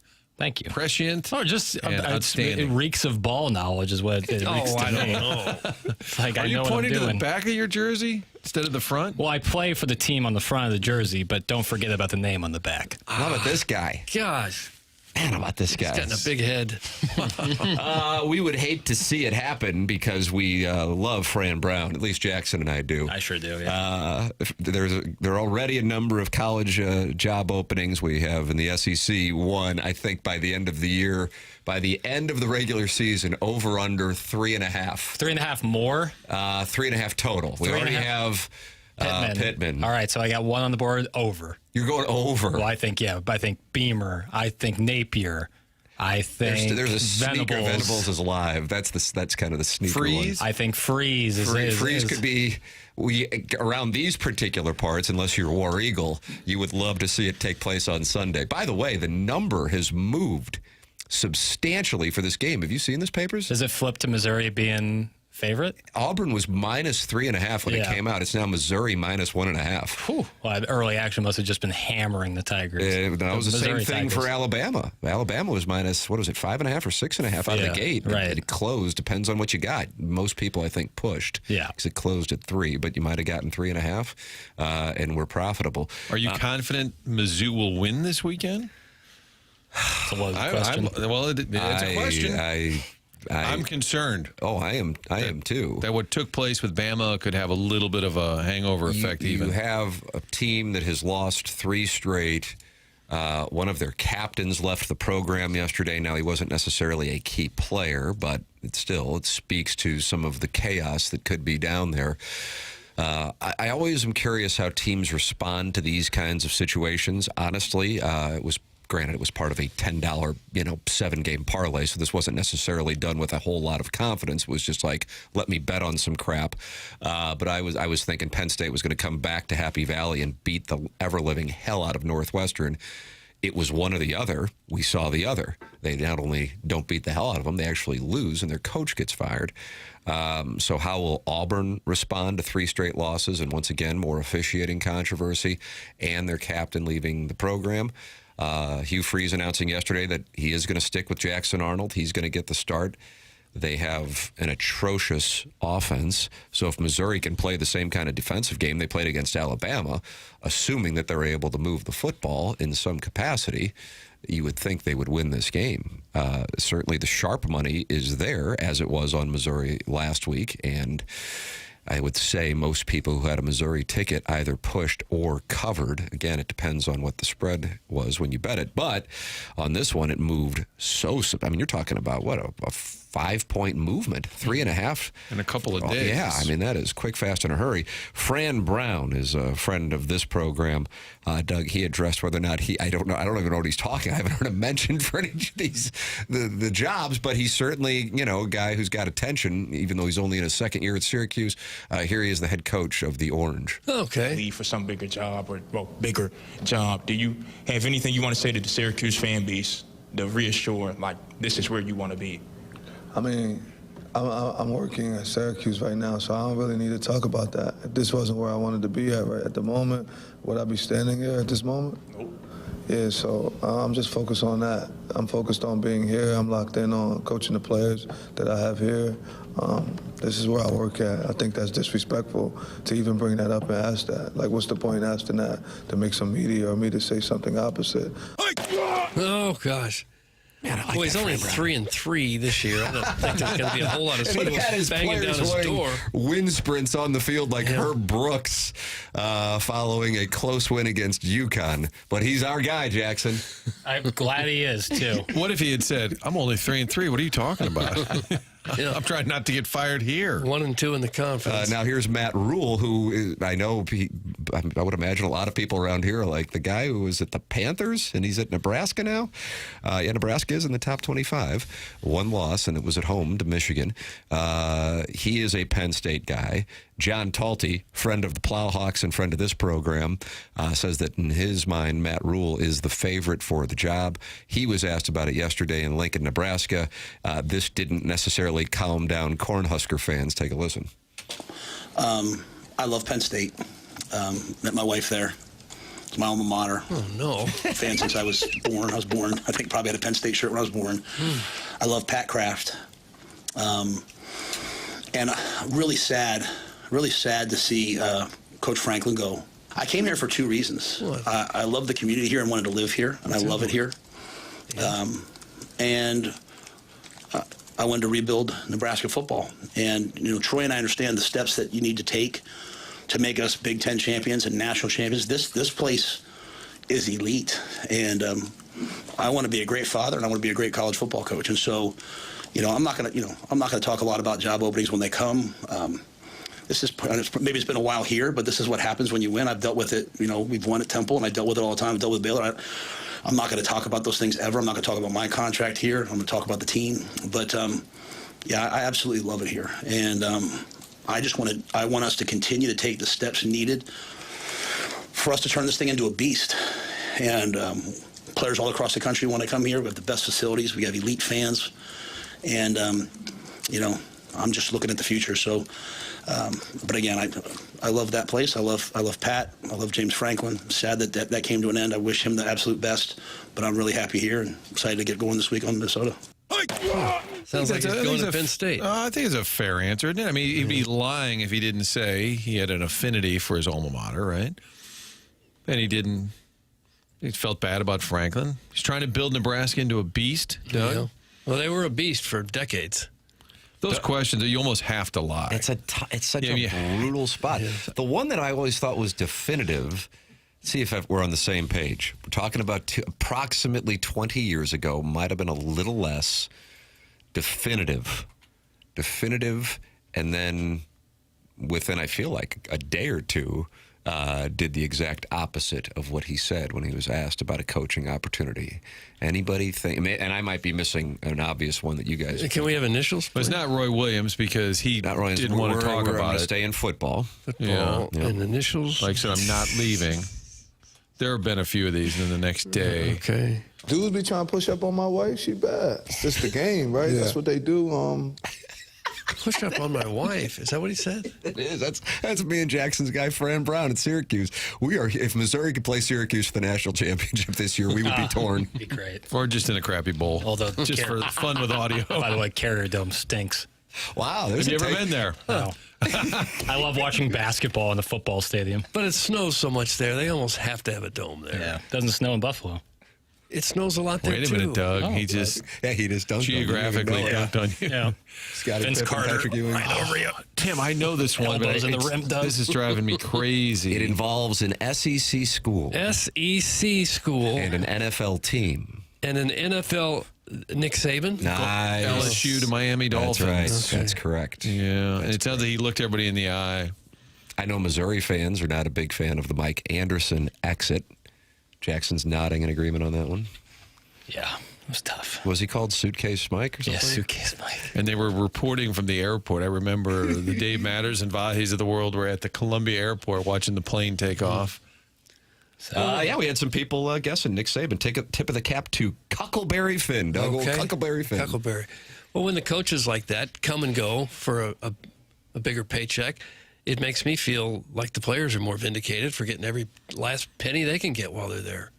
Why should just the coaches make the money? And if you're Matt Rule, if they want you at Penn State, and I don't know that they do, you probably have to leave Nebraska, even though you truly are trying to build something, and you did move there with the right intentions. If Penn State calls and it's your alma mater, and you grew up, we were born wearing a Penn State, would you blame him for saying yes to Penn State? Now, if it's Washington or USC where he has no ties, you take, it's just another coach, leave him. But I think if he left, you'd say, I mean, when Tom Crean left Marquette, people were mad. And he did an interview and he said, it was Indiana basketball. He's like, and I'm like, I get it. Yeah. You got to go. You got to take that job. And he's got good leverage now. He might double his salary by going. Yeah, and he may never even get called by Penn State, but now Nebraska is scrambling to keep him. Well, guys, what about Blake Baker posting the Wolf of Wall Street "I'm not leaving" meme and was at LSU 7 days later? That's from DFA Fetty now. It's a good call. Missouri fans not happy about that. That was a good call. Blake Baker getting 2.5 points this weekend in Nashville against Vanderbilt.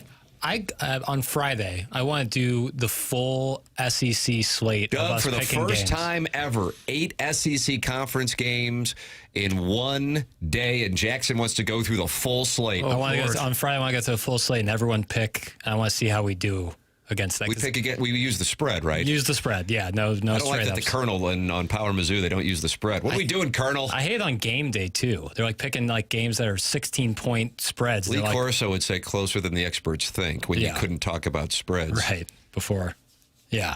So I want to do that for the SEC this weekend because it's a great slate. Great slate. When Tim left St. Gabriel's, everybody was crushed, but they realized he had to go to high school. That's from former fan page moderator Neil Allen Craig Paquette. Okay. Really, the neighborhood there was upset that you were graduating 8th grade? Please stay another couple years. Well, because of my academic prowess, as you know, I was a prodigy and was playing up. It also had something to do with the height, and so theoretically I could have stayed back and played for Cal Kennedy and tried to lead St. Gabriel's to yet another championship banner. Yeah. I heard Monsignor called an emergency meeting and said, should we expand to have a high school so that Tim could stay on campus? There was talk of that. That's correct. Was it really? Yeah, that was correct. Speaking of your high school career cut short, Coach Kornfeld, he texted in a thought on Penn State, and I don't know if there was any intel, but he said, what if they went after Pat Fitzgerald, who is, I guess, recently been in the headlines? Well. I don't hate it. You think that would happen? No, I'm saying I don't think it would happen, but I don't hate the idea. Oh, it would be incredibly amusing. I mean, it's incredibly amusing that, Franklin left Vanderbilt, the smart school in the SEC, I say with all due respect, of course, and then he gets vanquished by Northwestern. Yeah. The academic king in the Big Ten when it's all said and done. And Jackson sent a link over last night. Do you guys get the links, or is this just something that I get? Oh, I send them to them. Links, yeah. I love the links.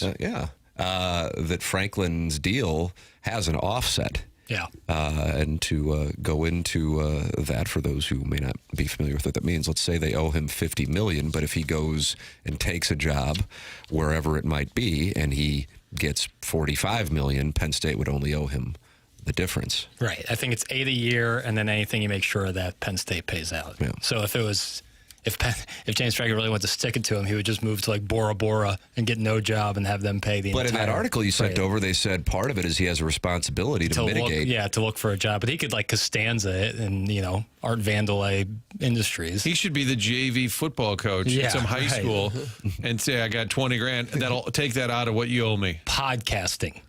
The Franklin Pod. The Spite Pod. Where he just goes in and complains and then gets his money. Hey, Tim, speaking of Fran Brown, you can push up on my wife. Doug, that's from the recovering alcoholic from Belleville in Webster Groves. Stop it, Elkie. Tim, I might be getting my dates wrong, but by prodigy, did you mean the internet service from back in the 1990s? What's your family big ballin' back then? That's from the 314. Doug? Well, man, I'm losing my high. Was he asking what internet service you were using in the 90s? Was that the question? I think so. That was a wonderful interpretation that I think is accurate. That been dial-up? Or that was dial-up season. When was that, like in the mid-90s? Yeah, mid-90s at the Sigma Chi house. I think it was PersianKitty.com. What was the stream? Like a lot of buffering, I assume. Take you all day to get through one 14 as a pledge, I was hired by the actives to write their papers. So I had a cottage industry on the computer room at 500 South College. Yeah. And we were on dial-up. That's why I'm familiar with our friends at Persian Kitty. I think they're going to do the 10 o'clock hour. Every year they're like, hey, we got any freshmen that went to SLU? All right, yeah. Yeah, we got a kid over here from Sedalia. Write his paper. I was writing paper. Shots at Sedalia. Well, I'm just trying to think of Ben Fredrickson. Apologies to Ben Fred. Ben Fred's wounded.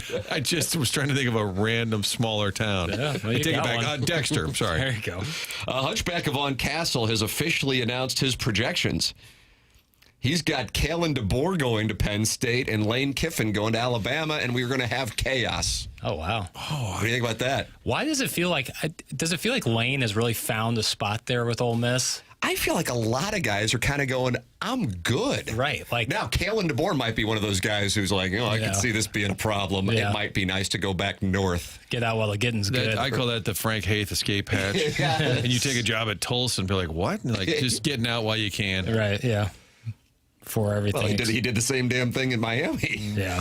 Yeah, the history there. Yeah. I feel like Lane Kiffin has carved a little spot in Ole Miss, and they can't. I mean, they have the resources, and I mean they're outstanding this year. I don't know.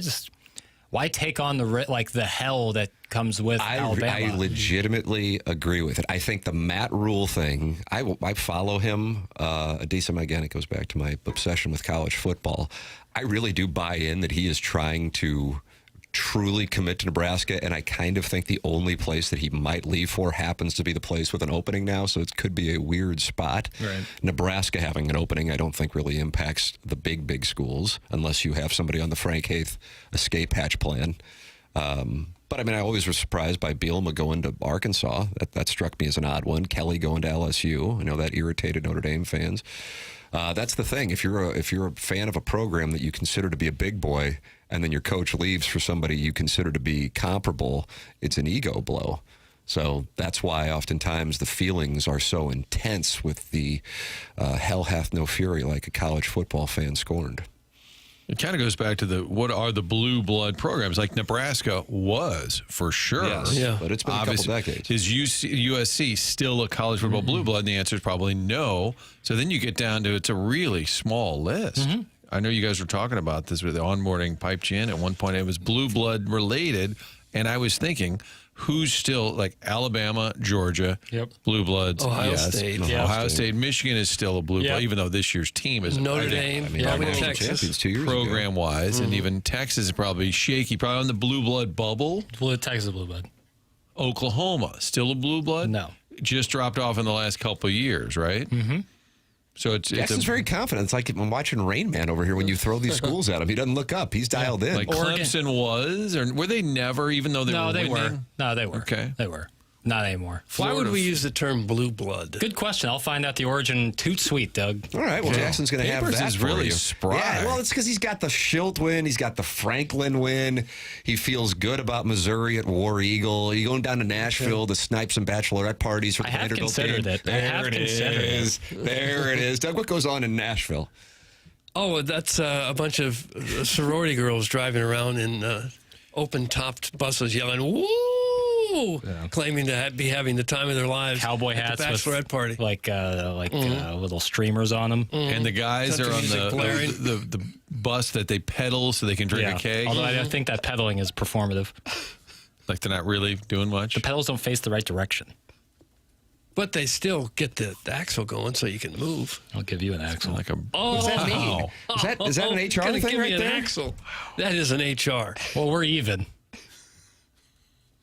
What did I we're say? even. Can you go to HR and say we're even? Say, he sniped me one day with some innuendo that I didn't appreciate, so I got him back. Any coach at a program where fans are consistently happy with 8-4 or 9-3 records should freaking stay. That's from McGee's Willie.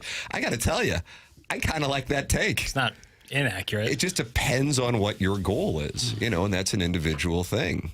I really do think, and I could be completely off the mark here, that Kale and DeBoer may have some buyer's remorse.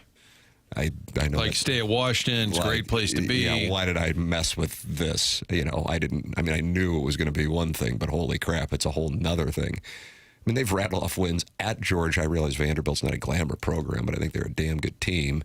At Missouri. Now they've got to deal with Tennessee this week. And if he loses any of them, they start talking about getting fired. I mean, he's lucky Bo Prabula didn't see Marquise Johnson, or else he'd be on the hot seat this morning, All right, it is 8:21 in St. Louis. Fisher Window and Door Store, sponsor of our 8 o'clock hour on the morning after.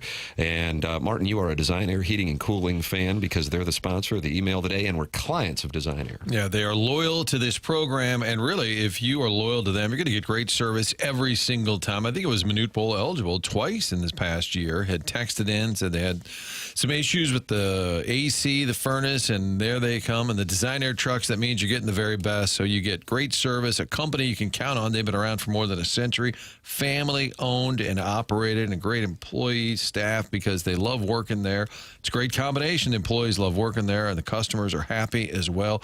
This time of year, weather's starting to shift a little bit. Before we get to winter, get that tune-up schedule. Design Air is the place to go all year round, really, for the furnace, the AC. Doug's had them out on a Sunday even. For all your heating and cooling needs, it's all you need to know. Just lock it away in the back of your brain. Design Air Heating and Cooling. Email in the morning after at InsideSTL.com for our Design Air Heating and Cooling email of the day. The program is called The Morning After, presented to you by Brown & Crouppen on 101 ESPN and the TMA STL YouTube channel.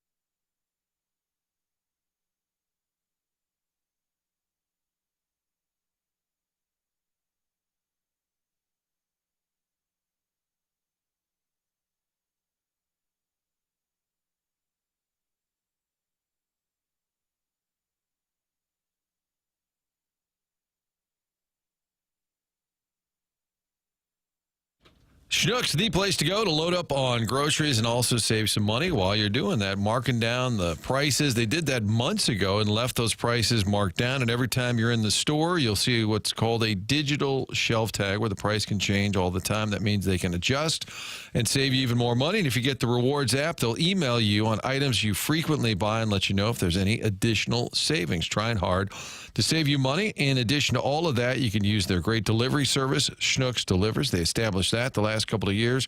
Curbside pickup, all of it available with that Rewards app. And when you check out, you're saving money. They'll let you know your balance. I was at Schnucks 2 days ago, and they said you got $9. Oh, save it. Roll it over to the next time. It adds up every time you buy groceries. Download the Rewards app. Everyday savings that you can count on at your neighborhood Schnucks.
Welcome back. It is the morning after, presented to you by Brown and Crouppen. And from Brown and Crouppen, joining me, Doug and Martin here. Look, Doug, it's Ed Herman and Brody Herman. They're just right to the right I of you. saw them standing there. Hello, guys. How's it going? Good, good. How are you? We're hanging in there. Yeah? You get through the Yankees getting knocked out? Yeah, I was not surprised. I was actually quite happy that they at least took care of the Red Sox. But I think the Blue Jays this year are a better team. Yeah.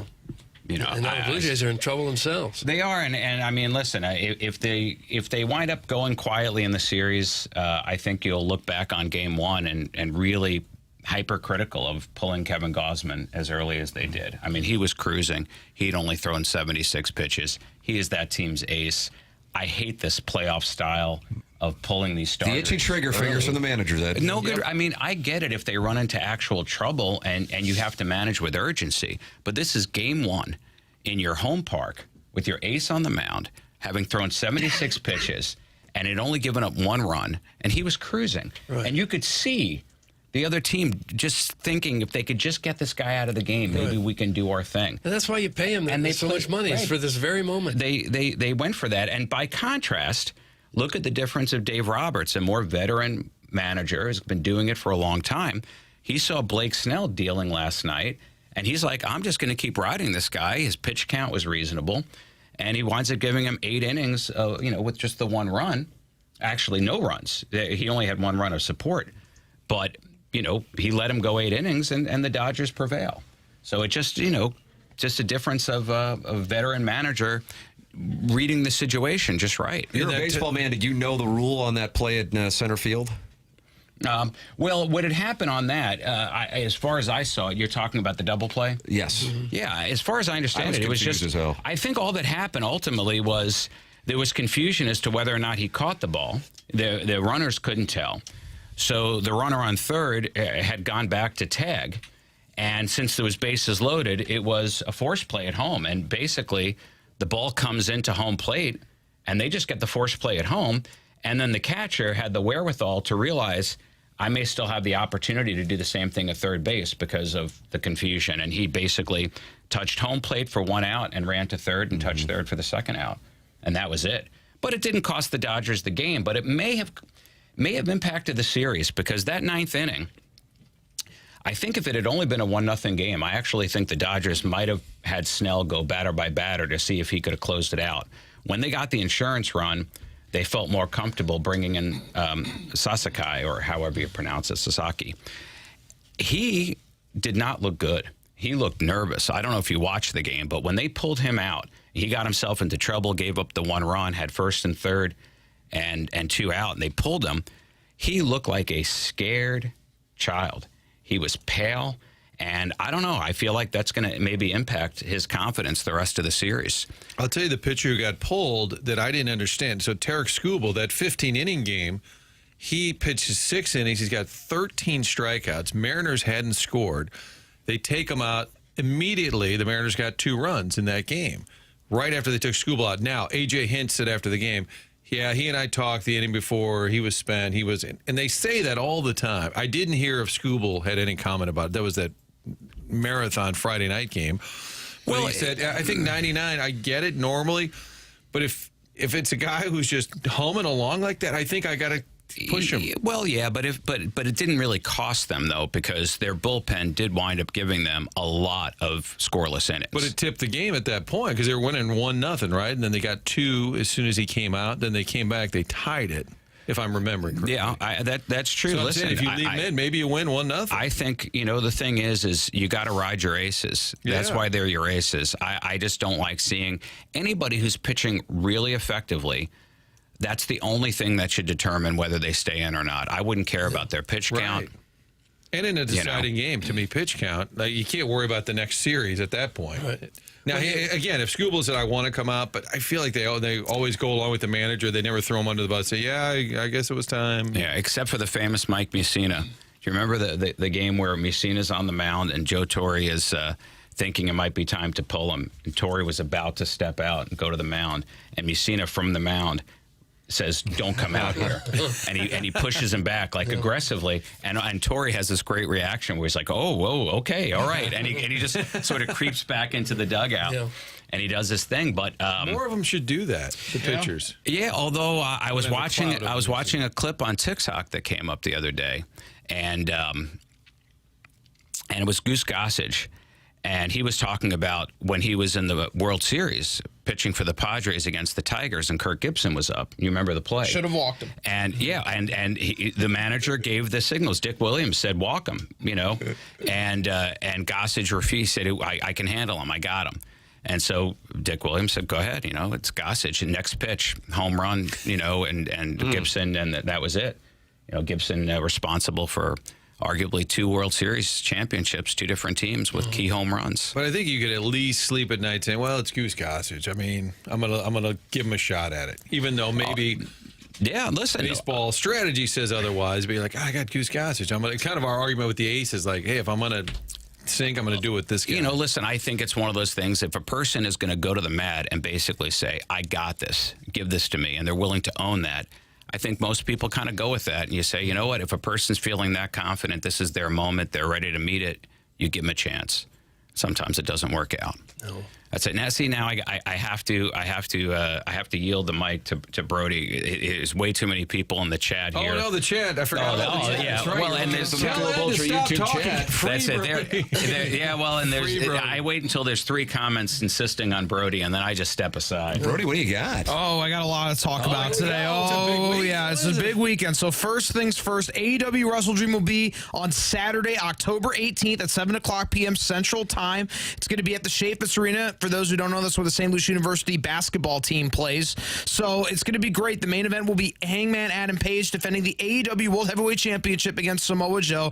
Yes, the same Samoa Joe that's wrestled in Ring of Honor against CM Punk. Yes, the same Samoa Joe that's wrestled in Total Nonstop Action Wrestling against Kurt Angle and AJ Styles. Yes, the same Samoa Joe that's wrestled in WWE against opponents like Brock Lesnar. And he's seeking to regain the AEW World Heavyweight Championship for a second time by defeating Hangman Adam Page. So that'll be the main event. Yep, that's his name, Hangman. Hang someone? I don't know, but it's his nickname. I'm telling you that. The way things are heading, I think it'll be legal to hang somebody in about. That's right. AEWTIX.com. Tickets are still available, folks. Hangman, does he have a get-up, like an outfit? Yeah, but a cowboy. It's basically a cowboy gimmick. Okay. This is a Tony Khan operation. It is a Tony Khan operation. Yes, it is Shad Khan's son, Tony Khan's operation. And guess what, guys? You can hang out with us. That's right. 1 o'clock Central Time. We're going to be at Hot Shots. I got the location right here on my phone. Wait, hold on. I got it. It'll be on St. Charles Rock Road. I think it's 12154 St. Charles Rock Road in Bridgeton, Missouri. Sure. So it'll be the Hot Shots over there, 1 o'clock p.m. Central Time. Of course, we're going to be live Saturday? Friday. That'll be Friday. Friday, October 17th at 1 o'clock. Good for reminding me, Martin. No, that'll be Friday, October 17th for our kickoff. And then Saturday, October 18th, we'll be back at our normal time at 11 o'clock a.m. We're going to be at Top Guy Weekend. That's right. It's going to be at a hotel, but I'm not going to tell you the hotel. This is a private event.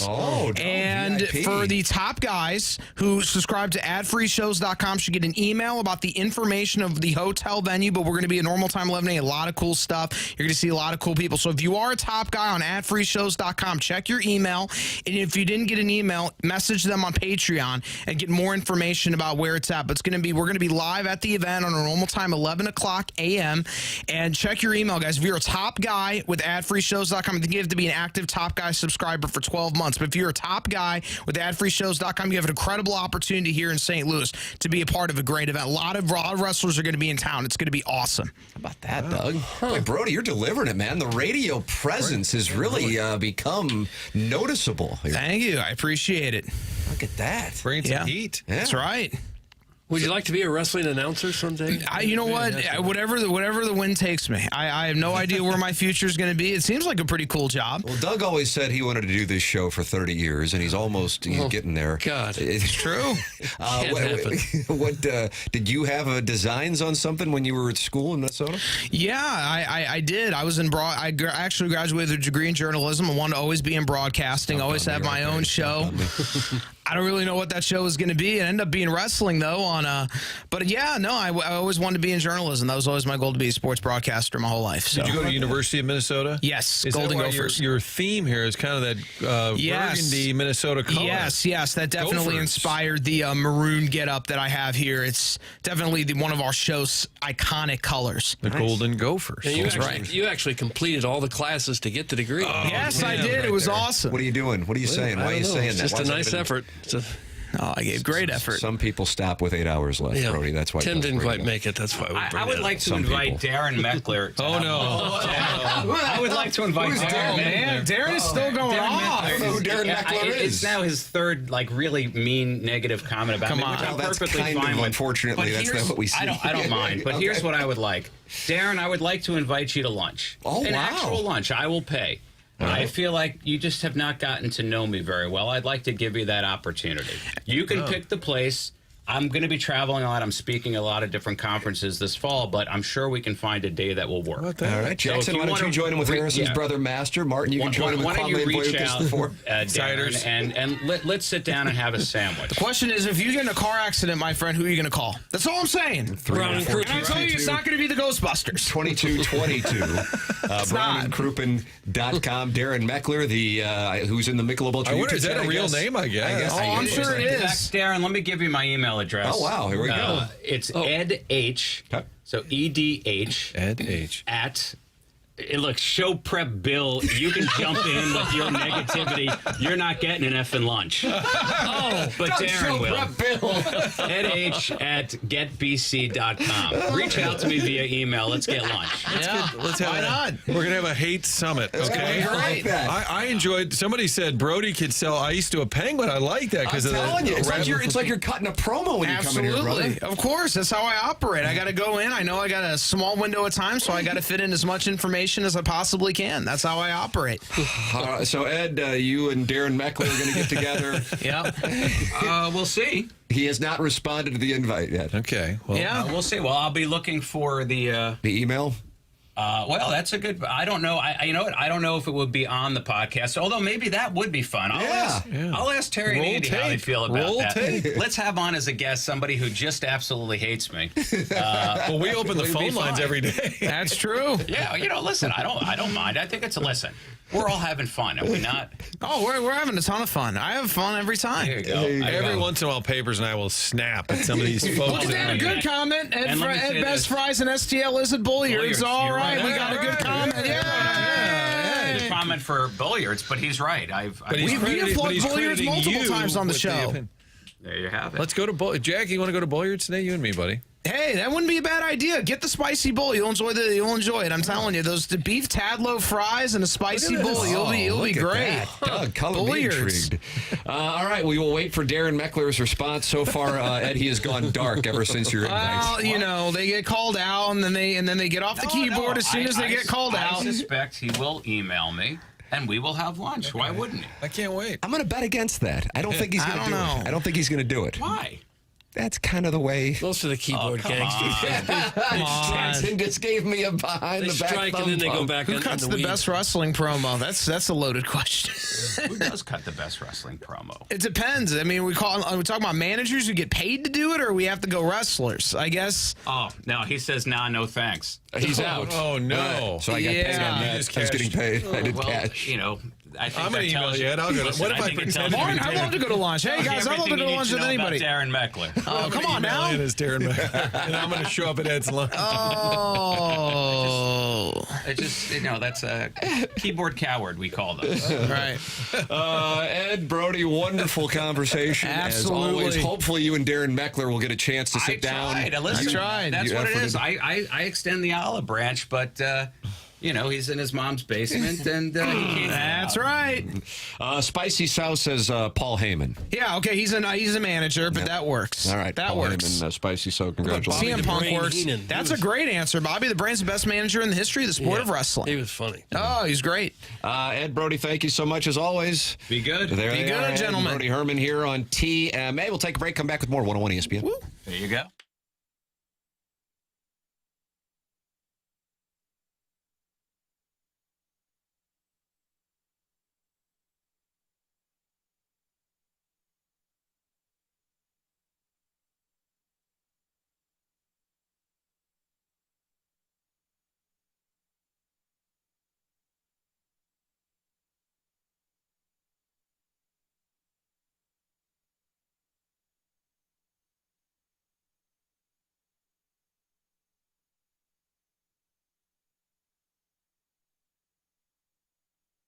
Hey, it's October, and this is when the weather really starts to shift. The mornings are crisp, the evenings are cooler, and before long, those chilly fall breezes will turn into full-blown winter winds. So if your home's already feeling drafty or your energy bills are creeping up, now is the time to do something about it before the cold really sets in. And Universal Windows Direct is making it easier than ever with an October deal that's packed with value. Right now, buy 2 windows, get 2 free with no limit. Plus, enjoy 0% interest for 3 full years, and to top it off, get an extra $500 off your entire home improvement project when you schedule this month. So while you're swapping out your wardrobe and breaking out the jackets, go ahead and prep your home for colder weather too. Call 314-334-2522 or visit universalwindowsdirect.com to schedule your free in-home estimate. Buy 2, get 2 free. 0% financing for 3 years. Bonus $500 off. You'll be glad you did. And just like me, you'll be saying, I love my windows.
Doug, why did you request? I just was ready to dance. Sometimes I can't stop my feet from dancing, and this was a song I thought would help with that. Jackson, what do we have? Today's Usher's birthday. What do you think Usher is? He's looked the same forever. I'm going to say 47. I think that's a really good guess. So I'm going to go 48. Not only was 47 a good guess, it's the right answer. Oh, for heaven's sakes. Because, Doug, remember when Boys in the Hood came out in 1991? And wasn't he on that soundtrack? I don't know. And I could have sworn he was 15. I was still right watching around when he won an award for it. That's what I thought.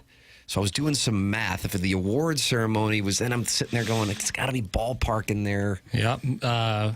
Boys in the Hood was for sure 1991. And I thought he won an award for it. It was a big deal, like in 92 or 93. Hell, I don't know, but that's how I got there. Okay. But it's Usher's birthday, Doug. Yeah, that's what I understand. Did he do the halftime Super Bowl, or was he a guest on the halftime? He was part of it recently? I think he did it.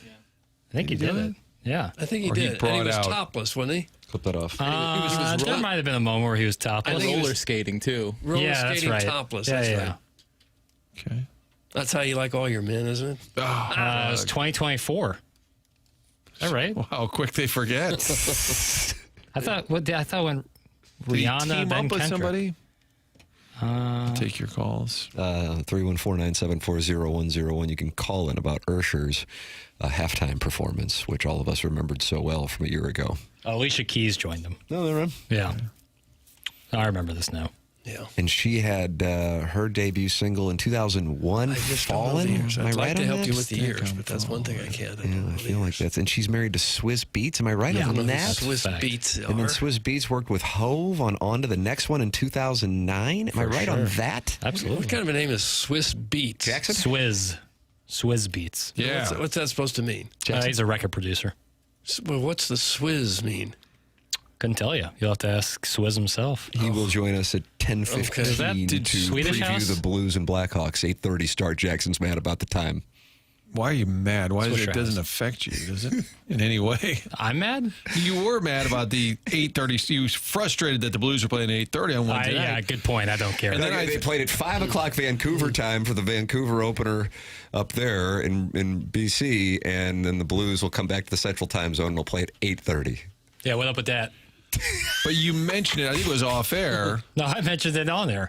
I think it was off air. I think it was off air because so homogenous. you were wondering aloud, why are they playing at 8:30? I said, TV, TNT or something. And then I thought, well, why do you care? It's good. You know? That's a fair question, Mark. Hey, you should care. Probably for that Sports Center update.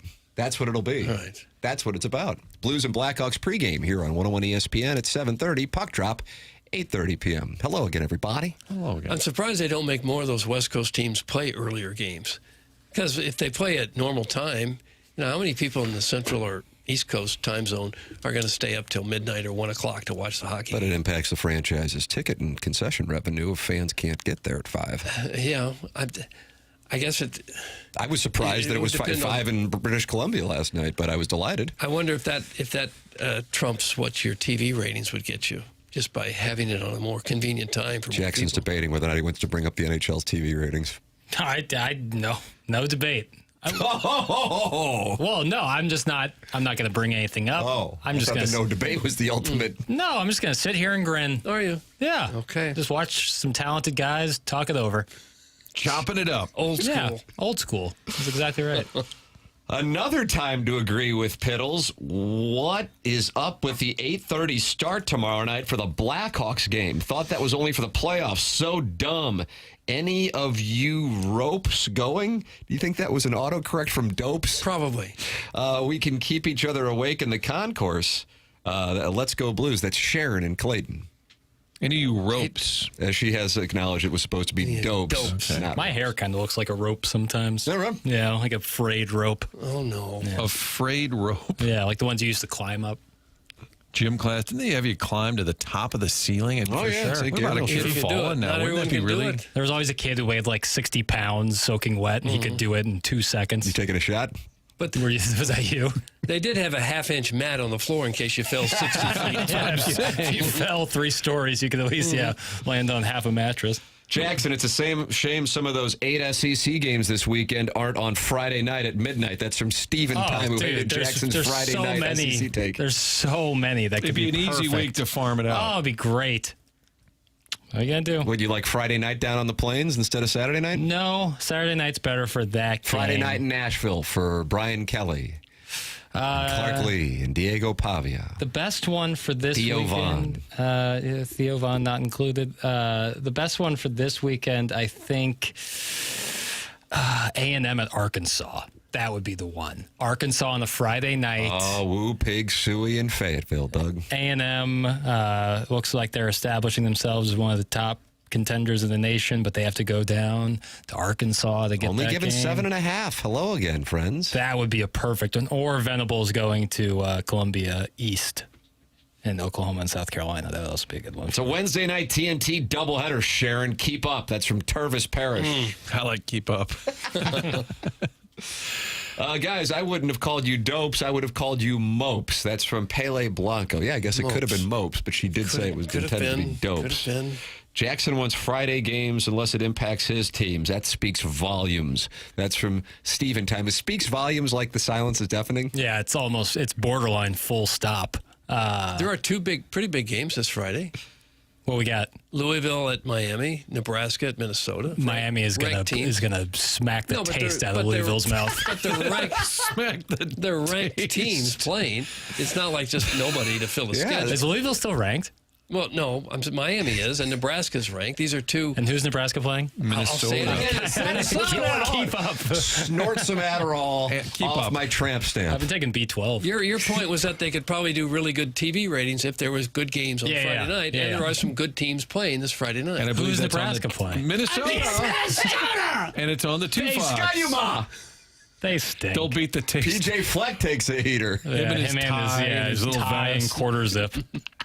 You know, like, Would you like it if Drinkwitz came out in the plains with tie and quarter zip? Better than wearing a hoodie when it's hot outside. You're mad at that now. That was odd. Sharon brings a blanket to a movie. That's from Ed Time, and the Time brothers are hanging up here. That's funny. The brothers Time are weighing in. Ed and Stephen Time. Tim, I don't know if you saw Starfish Street texted in, Jackson, I would let you marry my daughter or my son if I had one. How about that? What a compliment. That is a great compliment. That makes me feel great. Thank you. Who said that, Martin? Starfish Street. Thank you to the street named Starfish. But he doesn't have either, apparly. He doesn't have either? Well, if I had one. Oh, okay. Well, hypothetical still is a kind. It's a compliment. It's a kind thing to say. They're saying the game was at 5 yesterday in Vancouver because of Thanksgiving. It's their holiday. Oh, that's right. Thanksgiving in Canada. Yeah. Great break for Blues fans. And get on that plane and get back. They're practicing today. That's surprising. I like logistics. Isn't that crazy? Practicing here? Blues are home and have a practice. At some point, you would think rest would be better than another hour and a half practice. And I'm sure it'll be a light get-together, but no, they have a practice. Doug is at 12:30 out at the Centene. Okay. Blues practice. Chairman Kurt in the Michelob Ultra YouTube chat talking to Joe Mama, Spicy So, and Too Fat to Kayak says he has a sexy confidence about him today. Who is that, Chairman Kurt? That's Jax. He just seems like sexy confidence. He's walking No one's taller ever said today. that ever. It's platonic, but I'm here for it. I'm loving it. Hey, thanks, man. You do have a little bit of a bounce. Oh, it's the Mike Shilton, James Franklin parlay that he hit. Something about this B12 was really just rolling through me. Really? So you doing a live read today? This new Yola? Well, you and Vitali got a new LLC? I'm trying to not take Adderall anymore, and so I'm trying to find more natural ways around that.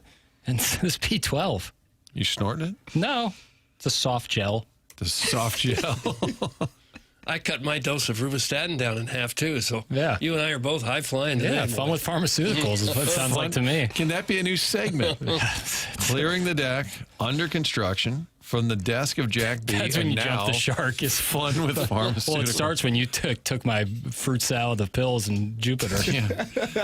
Fruit salad Doug, pills. I wanted an Advil, and instead I got, hair replacement, Hair ADD loss, medicine, all in one. medicine. You notice your hair being any All of thicker? a sudden, I was flying and I had a long mane. And then the next 6 day. stories at once. I 100% bring a blanket to not only a movie, but also Blues games. That's Sharon and Clayton. So Ed time of the brothers' time, Stephen and Ed, was correct. Nice read. Ed time. You can call in with your reads.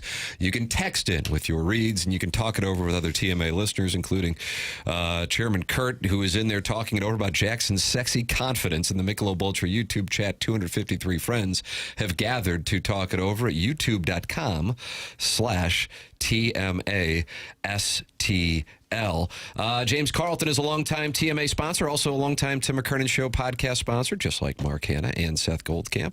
And Jackson, we're going to do QFTA. We got to be. When's good for you? Thursday? Because you have this sexy confidence about you, and I don't feel like I can just say, hey, let's do it today. Well, Wednesday will be tough because we're going to be at Rawlings. And I'm coming back to do the spread zone with Riz and Stalter. I would be open to coming back and doing it on Wednesday if you are. You would prefer? Sounds like you're ball striking on Thursday. That's my read. No, I could do Wednesday or Thursday. What do you got going on Thursday? I'm on to something here. Nothing. Are you taping the Hot Seat podcast? Oh, yeah. No. Hot Seat. That's a pretty good podcast. But you have to do it. Gareth available on Thursday? Gareth for the Hot Seat pod or just, for Movie general? boy. Oh, no. We're good. Wednesday, Thursday, whatever you want, man. Oh, wow. This guy. He's very flexible. You're that sexy confidence. This is my job. It's like, hey, Winky, do your job. Whatever. There are people in the world like that. Hey, can you do this tomorrow? No. Oh, okay. Well, if I had something to do, I would say it, but I don't. James Carlton, you can do the job with him anytime because you call there at 314-961-4800. You're going to talk to somebody in Webster Groves who works with James who can help you out. Jamie Rivers made the switch 3 weeks ago, and he comes up to me and he goes, James Carlton's unbelievable. I can't believe the amount of money I saved just by switching to him. Think about it. By calling, you're spending, probably at the most 2 minutes on the phone. And then those 2 minutes can save you thousands of dollars. Why not make the call and see what James Carlton and his staff can do for you? 314-961-4800. Go online at carltoninsurance.net. He's my insurance agent, so I'm speaking firsthand about James Carlton and the Carlton State Farm Insurance Agency online at carltoninsurance.net. This program's called TMA. It's presented by Brown & Crouppen on 101 ESPN.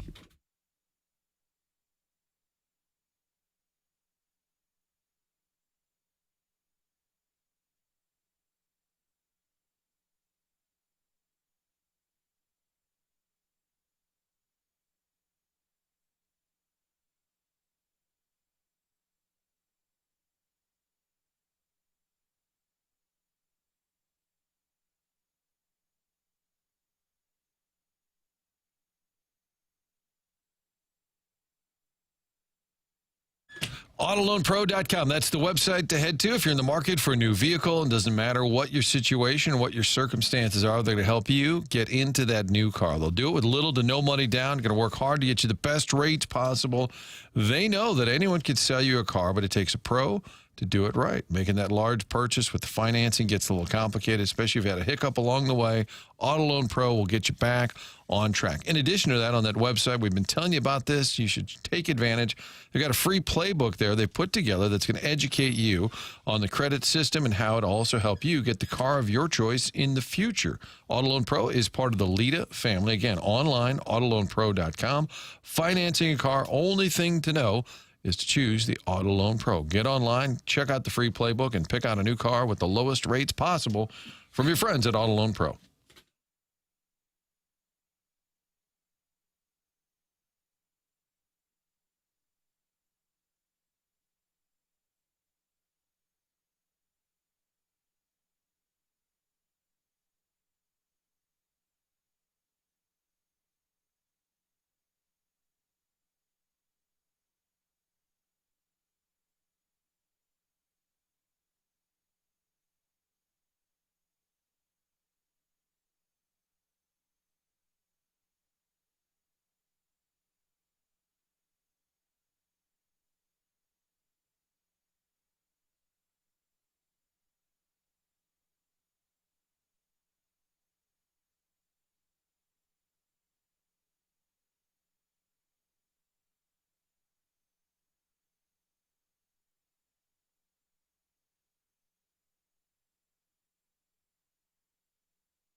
This is Jackson with a Sports Center update, and it's brought to you by Saliga Heating and Cooling. The Bears get a win last night after Jake Moody caps off a big win with a walk-off field goal as they defeat the Commanders. That was another Sports Center update brought to you by Saliga Heating and Cooling, a Daikin heating and air conditioning dealer.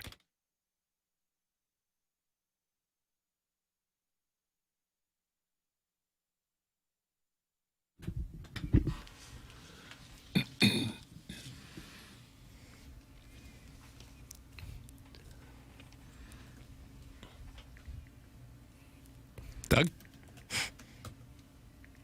This is really bad. Oh, no. Heroes? That's terrible singing. It is. I'm sorry. Ah, David Bowie taking shrapnel. You think that's a good voice? Yeah. I tell you, is it a different version of it? This is the live version. Yeah, It was the official music video version. Yeah. Does sound a little altered. A little androgynous in the video. Kind of his thing. Very teeth forward. Teeth forward. I just heard teeth forward.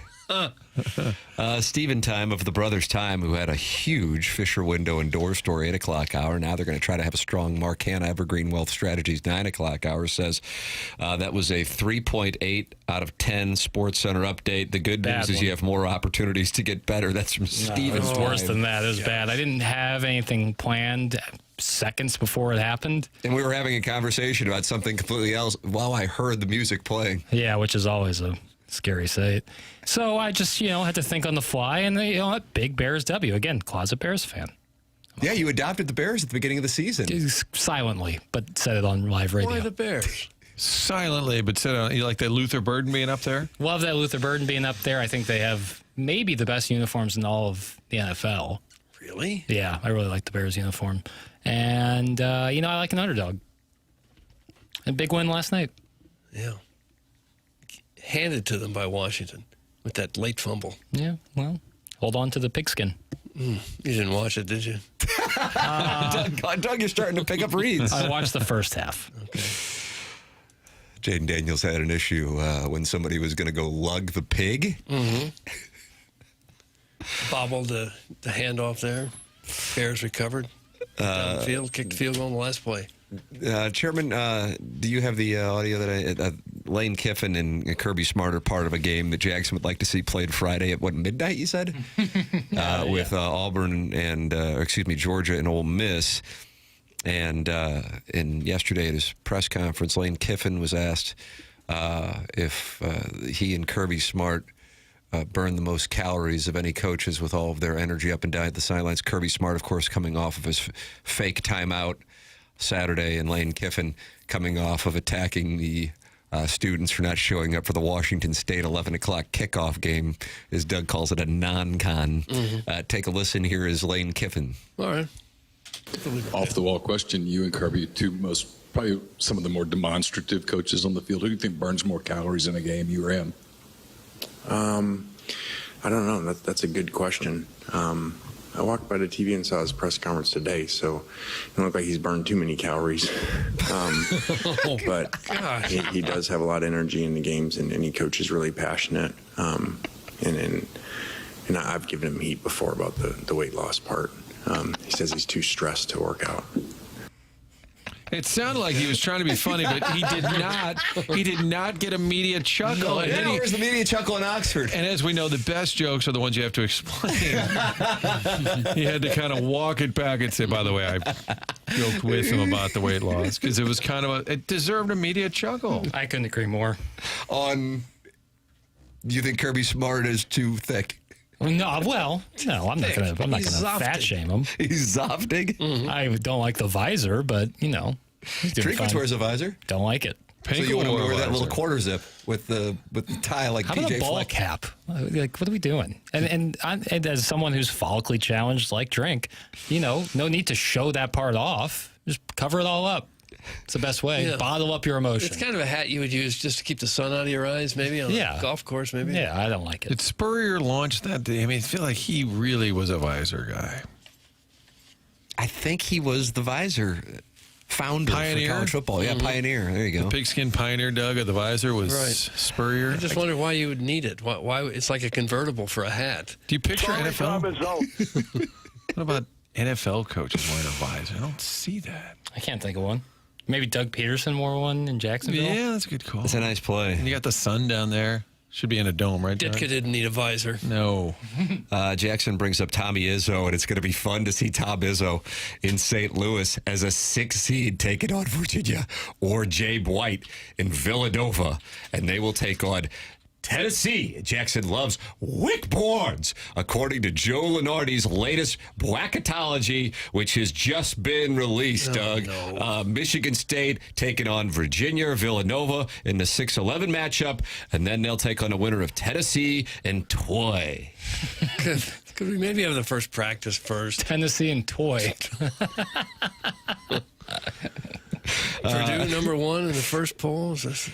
Yeah, and then Purdue, the number 1 seed overall in the tournament, will be in St. Louis. But hold on to your PTSD, because for the 14th anniversary of Norfolk State taking down Kimmy English, Norfolk State will take on Purdue in St. Louis. Okay. Can you hold on to PTSD? You can.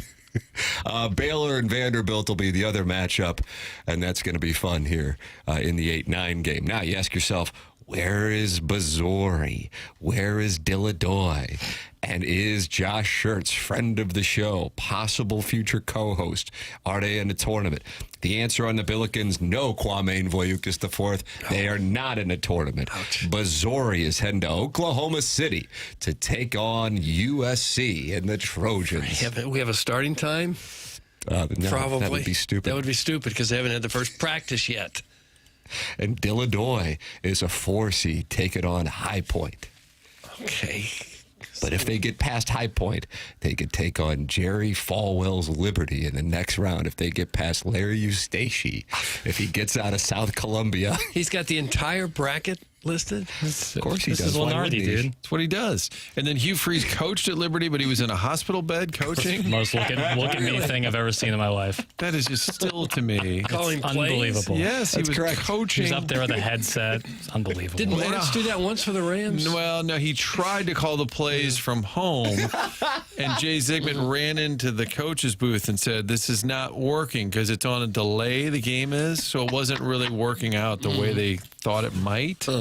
It's tied with Gene Hackman letting Shooter coach at the last minute for most ridiculous coaching moves of the last 100 years. Wow, that's 100 years. Yeah, it's tied. Shooter from Hoosiers and Hugh Freeze. And Hugh Freeze coaching from the hospital bed. Didn't Ted Turner try to manage the Braves once?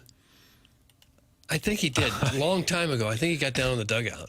And they said, no, Ted, go. You go. I like that. I'll take it from here. What if Bill DeWitt Jr.? Yeah, Ollie, move over. I'll take the 7th here. Jackson, I'm seeing these highlights of the Falcons beating the Bills last night. Kind of a Whooping that surprise ass. there. How do you feel about the aesthetics of the Mercedes-Benz Dome? Better because they have windows. Like when you see, I like think it's a rough look on television. I don't think it's. If we're going to be down on whatever Miller Park is, American Family Ballpark, whatever. Right. In terms of dome stadiums, it's better because of the windows. Same thing with Minnesota, where you have like some natural light coming in. Because the issues with like the Edward Jones Dome, certainly, but like the Superdome in New Orleans, is it just looks so dingy. It looks so like That's kind of all artificial. New Orleans. Yeah, It's well, kinda but dingy. Like it's Was our dome the worst dome in NFL history? It's the only NFL stadium I've ever been to. Really? What about when the Oilers Metrodome played was in the bad. Astrodome? That was rough. But their excuse was the place was built in the 60s. It was the first one. It was Well, the first Metrodome, dome. as mentioned earlier, was pretty crappy. Yeah. I was there for a football game. And that was built in the 80s. Early Yeah, 80s. but the dome would Mercedes-Benz be dome right. isn't great. Like, Is it open, though? Doesn't it have like a kaleidoscope kind It of? has like windows, so it like feels like it's open. But it doesn't. Atlanta should absolutely have an open air stadium. It's ridiculous. But anytime I see the Mercedes-Benz Dome, Megadome, Superdome, I'm not sure which one it is. It just reminds me of like the SEC championship and like college football playoff stuff, more so than the Falcons. Jones Dome's better than Mercedes-Benz Stadium. Be loyal to the soil, Jackson. That's from the 636. I'm not a nationalist, though. That's nonsense. I'm not a nationalist. Is there a Battlehawk nationalist? Probably. I haven't experienced that flavor of human yet, but flavor of human. Wow. Flavor of When you say human. nationalist, you just mean a guy who's really a big fan of his team? no, like it's just like ignoring logic and sense and saying that the Air Jones Dome is better than the Mercedes-Benz Dome. Like that's not like there's no stadium worse than the Air Jones Dome. I'm not sure there is one out there right now. Like ever. Oh, here's a Reddit discussion about the worst stadium in NFL history. Of course, it's a Reddit discussion. Yeah, great source. Oakland, when it had the baseball, and I was that would actually say that is the Well, worst. any football/baseball stadium is just awful. Well, Oakland had the raw sewage in the dugouts, too. That's a big strike against Well, you. and guys would go play in the NFL games and get slammed into that dirt. Awful. Used to be a lot of stadiums like that. Yeah, Miami. Multi-purpose stadium. We had one here. Busch Stadium had that. Right. Cincinnati, Philadelphia, Pittsburgh. And in the grass days, they would really chew it up. So it was Veterans Stadium. That was in Philly. That was both Eagles and Phillies. Yep. Oof. Oh, yeah. Hard turf, brother. That's rough. Were you at that game, Morton? Because I know I went for KMOV, Doug, so you wouldn't have been there. When the Rams and Eagles opened up the season at the Vet, played in overtime, and then they met in the NFC Championship game. It was a great game. No. Was that a 1 season? Yeah, 0-1 season opener. Which was 2 days before delayed, September 11th. Oh, it was 2 days before. And it stands out to me because I was going to drive up from Philadelphia to meet some buddies in New York on that Saturday when we would get there. And that was a classic game, but I just remember looking at the turf going, it's like they're playing on concrete. It just has green painted over it. Those no longer exist. I guess Oakland was the last one, I think, where a team was playing. Yeah, I can't think of any right now. I mean, the Marlins did play where the Dolphins play, but now they have that beautiful facility. Yeah, which is odd because stadiums are so expensive now, and every football team and every baseball team has their own. They don't share anymore. Back when stadiums were somewhat affordable, they put everybody together, and now that stadiums cost $1 billion or more, everybody has their own. Joe Blow says Atlanta Stadium in the 70s was also baseball and football. That went all the way to the 90s. The Falcons started the 90s by sharing Fulton County Stadium. Yeah. Doug, you remember MC Hammer partnering with Deion Sanders and Jerry Glanville was that Too Legit to Quit? I don't know. Too Legit to Quit, and the Falcons and Deion Sanders would high step. Do you remember that Too Legit to Quit? I remember some high stepping, but beyond that, I didn't do the show prep. Tough. A lot of support for the Atlanta Dome. That dome in the ATL is unreal from the Veiled Prophet. Mercedes-Benz does open. It does open. You rope. It does open. Apparently, because I think it's like a kaleidoscope. Yeah. It does this weird deal. Jackson, would you like to apologize? No. God, this guy's got a sexy confidence about him. Not really.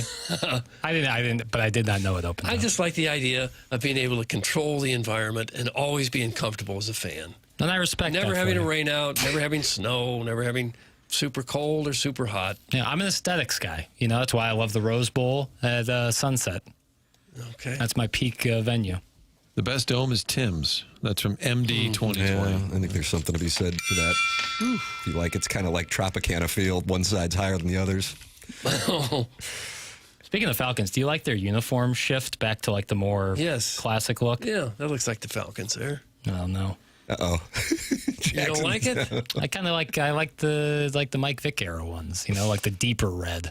I thought that looked better, like Matt Ryan. Here's kind of a brain teaser, maybe logistics. Can you geniuses tell me why they have Chick-fil-A at the Falcon Stadium when they play football on Sundays and they're closed? It's true. Wow. It is true. I do enjoy that question. Well, nights like last night are a prime example. They also play football games, like college games there. But on a Sunday, they're not supposed to have Chick-fil-A because it's closed. It is closed. Right. Yeah, it's closed So in the how stadium. are they piping Maybe it's, that in? it's probably just one concession stand. Yeah, I'm sure Chick-fil-A isn't hurting.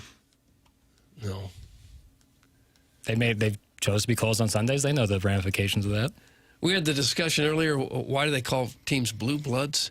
Yes, I found out the reason. I did too. It's interesting. Aristocrats and they would come from usually paler families where you could see the blue veins. Right, because Really? Yeah. it originated from the visible blue veins of the Spanish aristocracy's pale skin, which was a status symbol. The nobility avoided working outdoors. Their skin remained fair, and their veins appeared more prominent than the tanned skin of the working class. Wow. You were blue bloods. Jackson. Yeah. Yep. You're blue blood. Pale. Yeah, You're pale as it aristocracy. comes. Seems like there's some baggage with that distinction. But yeah, I guess that's a victory. They play MLS games there. It's from Mahomes' long body. Yeah, they have a bunch of different, college football. There's many games played there, concerts. There's plenty of times for Chick-fil-A to make a ton of money while being there. It's not like it hurts them sitting there closed on a Sunday. So when the Falcons are playing on Sundays, they don't open? Correct. Wow. You would think Steadfast they might. in their Who does? So Chick-fil-A does not So it's just sell. a closed concession It stand? is yeah. Oh, okay. Well, the question was how they had a. Oh, yeah. No, they don't So open. they do not. Oh. You seem to. How do you know that? Sexy confidence. Yeah. Again, it reeks. All this does is reek of ball knowledge. But that's not really. That's nugget knowledge. Yeah, nugget knowledge. Yeah. Tendies? Tendy. How do you like that Chick-fil-A sauce? I don't like it. No, I do. It's just really sweet, It's and have you ever looked at the calorie count on a Chick-fil-A packet? Good for it. I think it's Doug would do. 12 calories and like 24 grams of protein. I think it's 250 for one of those little cups. ROI. Really? And if you get a 10-piece nugget, and you go that's to No, three they come in others. 12. 12-piece Because nugget. I get that all the time. But Grilled. grilled, Yeah, they're then good. it's only like 250 calories. But do you do any of the dippins? But if you're dipping, you're getting the same amount in the dippins I as you don't are in the dip. protein. You I just don't you dip. eat You just eat straight dry, chicken, bro. Raw dog it. You raw dog. You just eat grilled nuggets dry. Yes, they're not dry. What are you, a Juicy. farm animal? God, sounds awful. Grilled nuggets. Why even plain. chew? Oh, they're great. Why don't you just inject? I'm just some- going to have to try this just to see what the hell you're The grilled doing. nuggets are outstanding, but I dip them. I dip them in a sauce. I like the sriracha sauce. Doug just said he raw dogs. Yeah, good on them. They do cover them in seasonings. I might have to they're try very this. good. Do you get them waffle fries? No. God, that sounds good. What do you right get, now. like the vegetable medley? I don't get fries. I don't get the fries. You just eat you eat 12 grilled nuggets. That's right. And then throw it away and say, that was lunch. That's right. Doug goes through a drive-through. What's your vegetable of the day? You didn't even get an Arnold Palmer? Well, they don't call it Arnold Palmer. Half and half? They call it like a sun kiss or right. something like that. Yeah. I will splurge on that. Sure. And then you get to pick up some lemonade calories, which is not good. Well, you get the diet lemonade, right? Well, I asked for it, but I'm sure it's still calorie laden. Diet lemonade. Sharon and Clayton on the blue blood topic. With all the St. Louis clicks, I never thought I would be so grateful to now nor ever not be related to blue bloods. That's from Sharon and Clayton. I'm so grateful to now or never not be related to blue. She's not related to blue bloods. Okay. I guess she's saying she doesn't like pale skin. I guess. I don't know. I don't know. I just don't. Tim, can I circle back? Sure, of We're allowed to, in segment 8.3, which we may or may not have already done, it's under the more CFB umbrella. This is right up your alley. Have you heard this audio? No. This is one, I'm going to tease it because I'm getting better at teasing. I went to teasing camp over the weekend. You'll want to hear this one. This is a fastball down the middle for you, Martin, that only comes in at about 89, and you're going to hammer it.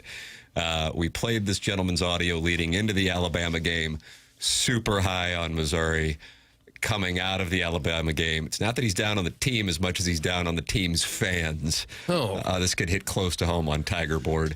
We'll have the audio for you next. It's TMA 101 ESPN.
Doug, you remember this at Fulton County Stadium? Dion would pick off quarterbacks and then high step in, and then MC Hammer was on the sideline. They were on all black. Jerry Glanville. I remember the high stepping. I don't remember this song. Were they the Dirty Birds at that time? Yeah. And Jerry Glanville would always leave 2 tickets for Elvis the day of the game. Because he thought it might still be alive. Just in case he wanted to check out a Falcons game. A waste of 2 tickets. The program is called TMA. It's presented to you by Brown and Crouppen on 101 ESPN and the TMA STL YouTube channel. You can email in for our Design Air Heating and Cooling email today, which is going to be coming your way at approximately 10:45 the morning after at InsideSTL.com. Glorious conditions in St. Louis today, tomorrow, Thursday, and Friday. Some storms, Doug, on the horizon, though, this Saturday. Well, Keep an eye out. There is an influx of moisture and some potential severe storms in the area on Saturday. And in, do you call it the lower Mississippi Valley? I've never called it that, no. So heads up on that. Design Air Heating and Cooling is available to you to get your furnace tuned up, even though we have warm weather right now. You know it's about to turn. I scheduled mine with Seth Goldcamp and Design Air Heating and Cooling, and it took me about 2 minutes, and they are going to be coming over in the next couple of weeks to set it up for the cold weather months. We are all clients of Design Air Heating and Cooling on this program, and we recommend you become one as well. DesignAirService.com, the longest running sponsor on TMA, is Seth Goldcamp and Design Air Heating and Cooling. All right, Martin, I deep teased this. Brandon Walker, he's a Barstool guy. Jackson, how would you describe Brandon Walker to those not familiar with his work? He's from Starkville, or at least a giant Mississippi State fan. Who just did like a Mississippi State podcast and got picked up by Barstool. And now I'd say he's a pretty prominent voice nationally in terms of college football. I think he actually is a pretty solid takesmith in that way. So do I. I don't think he beats around the bush. I think he kind of is pretty objective in his thoughts. Yeah. And last week, and he has been saying this, he said it before 2023 as well. He was high on Missouri in 2023. He was saying before the season that Missouri is going to be a playoff team this year. He was saying Missouri was going to win this past Saturday. And so he had Missouri fans all supporting him. But then, unfortunately, Doug, the relationship took a turn on Saturday. And this is what he had to say on his program. I can be an ass on Twitter and everything, but there is nobody in this country that has a microphone in front of their face that has believed and hyped up the Missouri Tigers, the Missouri Tigers of all teams in this country than me. I did it 2 years ago. I said, hey, 10-2's coming this year. They went out and got 10-2. I said, pump the brakes a little last year. It's going to be a little reset. It happened. This year I said, look out. This Missouri team can be really good. And they are really good. And the other day, I was pumping the tires of this team, and I was saying, listen, for Alabama, this isn't that big of a game because they play in these games all the time. For Missouri, if you're a Missouri fan, this is the biggest game of your life. And I was using hyperbole to prop up the magnitude of the opportunity that Missouri had. Obviously, they've had big games when and they've lost them all, but they've had big games. When they lost the SEC championship game in 2013 and 14, when they lost every big game they've ever had, they lost. And Missouri fans had the most bizarre reaction of all time. They destroyed me online. Their local media guys are calling me out. They're saying, we've had bigger games than this. This isn't that big of a game to us. We played Auburn in the championship game. They beat us 59-42. Like, God, you want to remember that? Why is that a big game to you in retrospect? And it was DM after DM, tweet after tweet. You don't know ball. You don't know us. We've had big games. This isn't big for us. And now look at you losers. God, I have done nothing but pull you into the national spotlight. And you spit on my face. You drink. You Missouri. All y'all. Wow. So Drink got nuked at the end. Who was the local media? I want to know who the local media was. BK got caught in the crosshairs of it. Is that right? Yeah, they did a segment about like bigger games. BK, I wasn't like freaking out like oh my God, this is not the biggest game ever. He was just like talking about some other big games in Missouri history, put out a clip, and Brandon Walker said, I hope Alabama beats you by 70. He's got 400,000 followers on the Yeah, he's on a the very X. I mean, Barstool's a big brand. And In our industry at this particular moment, and make no mistake, our industry is going the way of the railroad. Thriving. But in this particular moment, with zero barrier to entry, and Jackson's trying to pass legislation to make podcast equipment $1 billion. in some cases. That's what it costs to get a microphone. He's trying to get legislation. It's a slippery slope, and I fire up Movie Boy every week. So there are people who I think say what they really think, and then there are what Jackson calls the grifters. Oh, yeah. And I think, was that with Angelica Houston, John Cusack, and Annette Bening? Am I right on that? I got to do more show Is Movie prep. Boy done any? That sounds right. I think that he was saying and is saying what he thinks regarding his opinion on the team. And I think he was also making, I mean, my God, Alabama's game against Georgia and Alabama's game against Vanderbilt was probably a bigger deal to Alabama fans than their game against Missouri. And I'm a Missouri fan. And, you know, a ball's a ball, strike's a strike. But for Missouri, I mean, we gave the statistic. They hadn't played as a top 15 team, another top 15 team at Faurot Field, AP top 15, since 1979. And they hadn't beaten another top 15 team as a top 15 team because they lost to Texas in that 1979 game, going back to 1976 in North Carolina. Doug, I think I was 6 days old. Well, it's only been like 48 years. Right. And so it can happen to anybody. That's kind of the overarching thing. Now that James Franklin is gone, it's like, all right, you got to beat some of the big boys when you get the opportunity. It's just a real thing. Doesn't mean that the program's in disarray, but I mean, the counter that Walker was getting was the Ohio State thing. Ugh. Seriously? I saw a lot of like. Well, there's a variety Sure. of the. Yeah. You know, I mean, and then tough thing is when they did beat the whatever it was, number 3 Kansas. I think they were in Armageddon Arrowhead.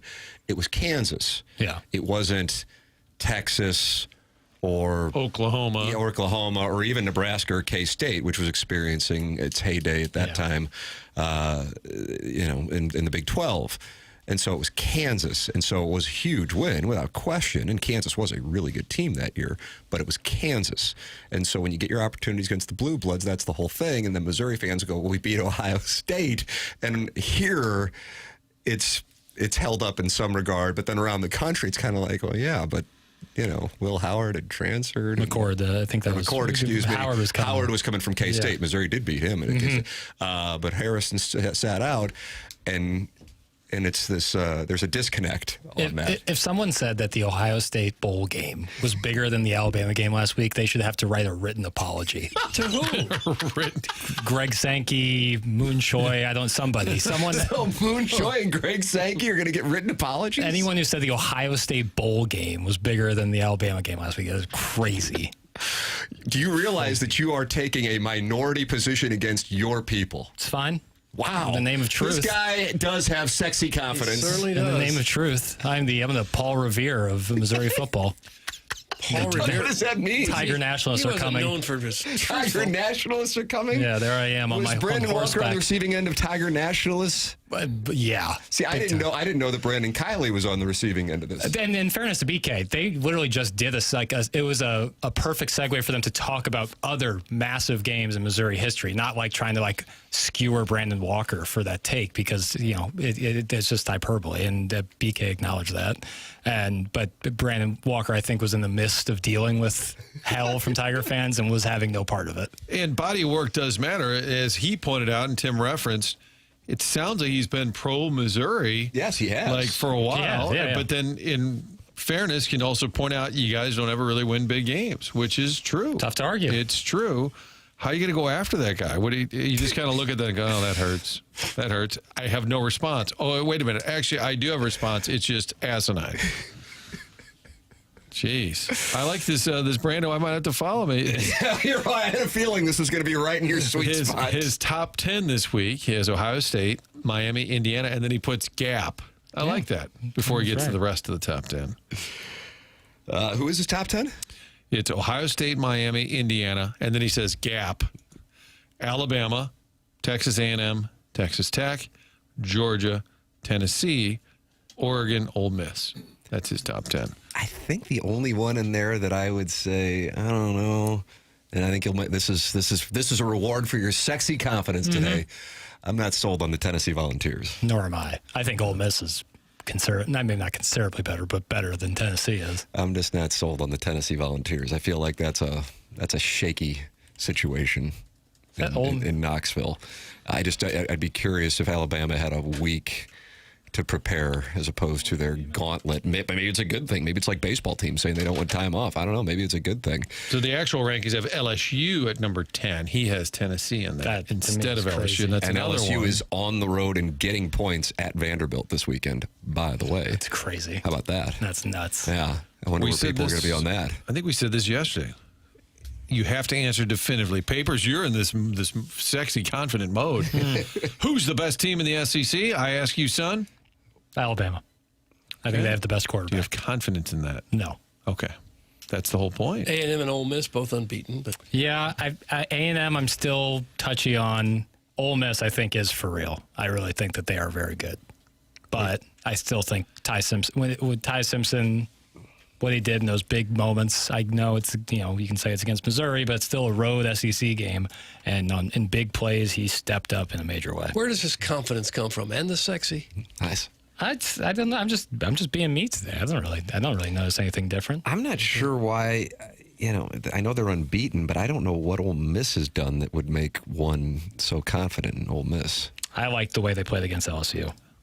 All right, and they've been sitting at home as well.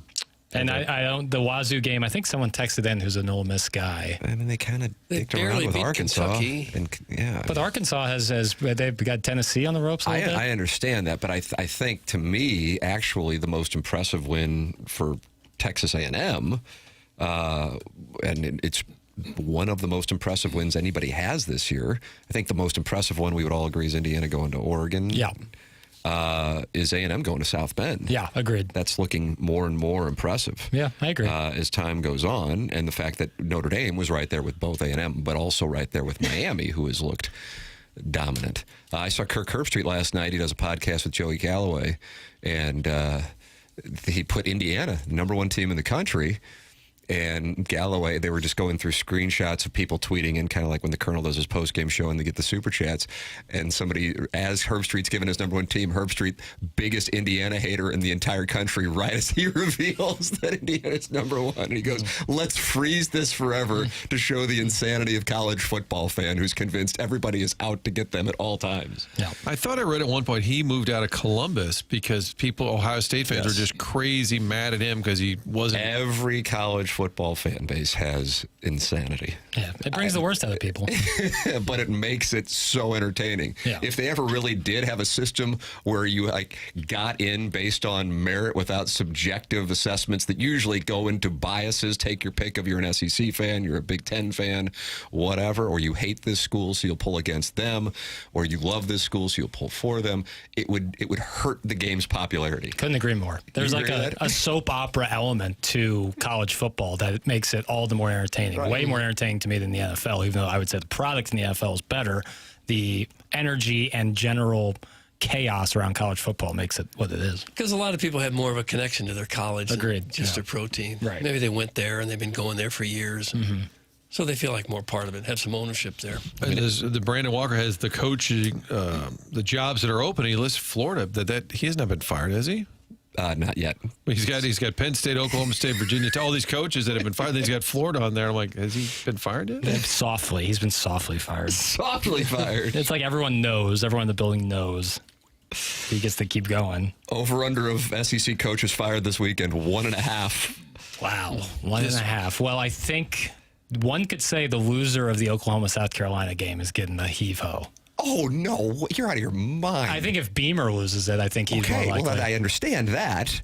I still don't. I don't know how Maybe not likely it is.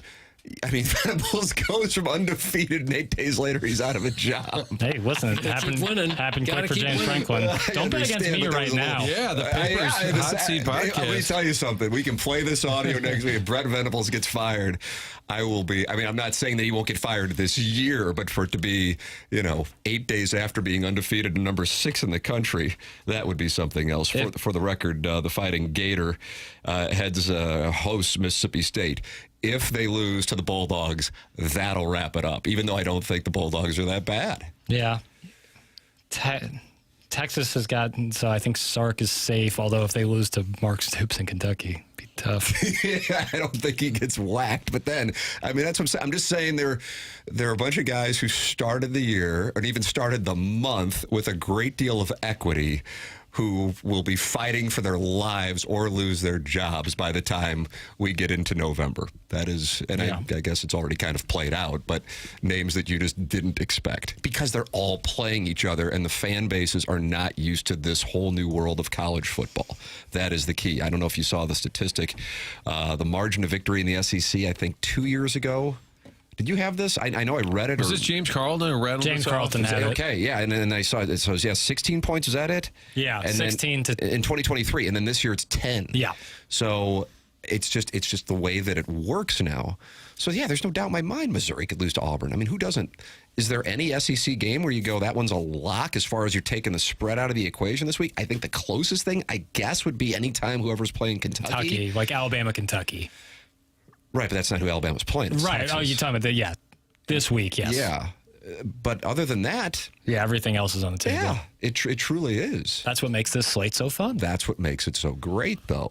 But the issue is, in the NFL, yeah, you might have wings of fan bases going, okay, we got like a couple years ago.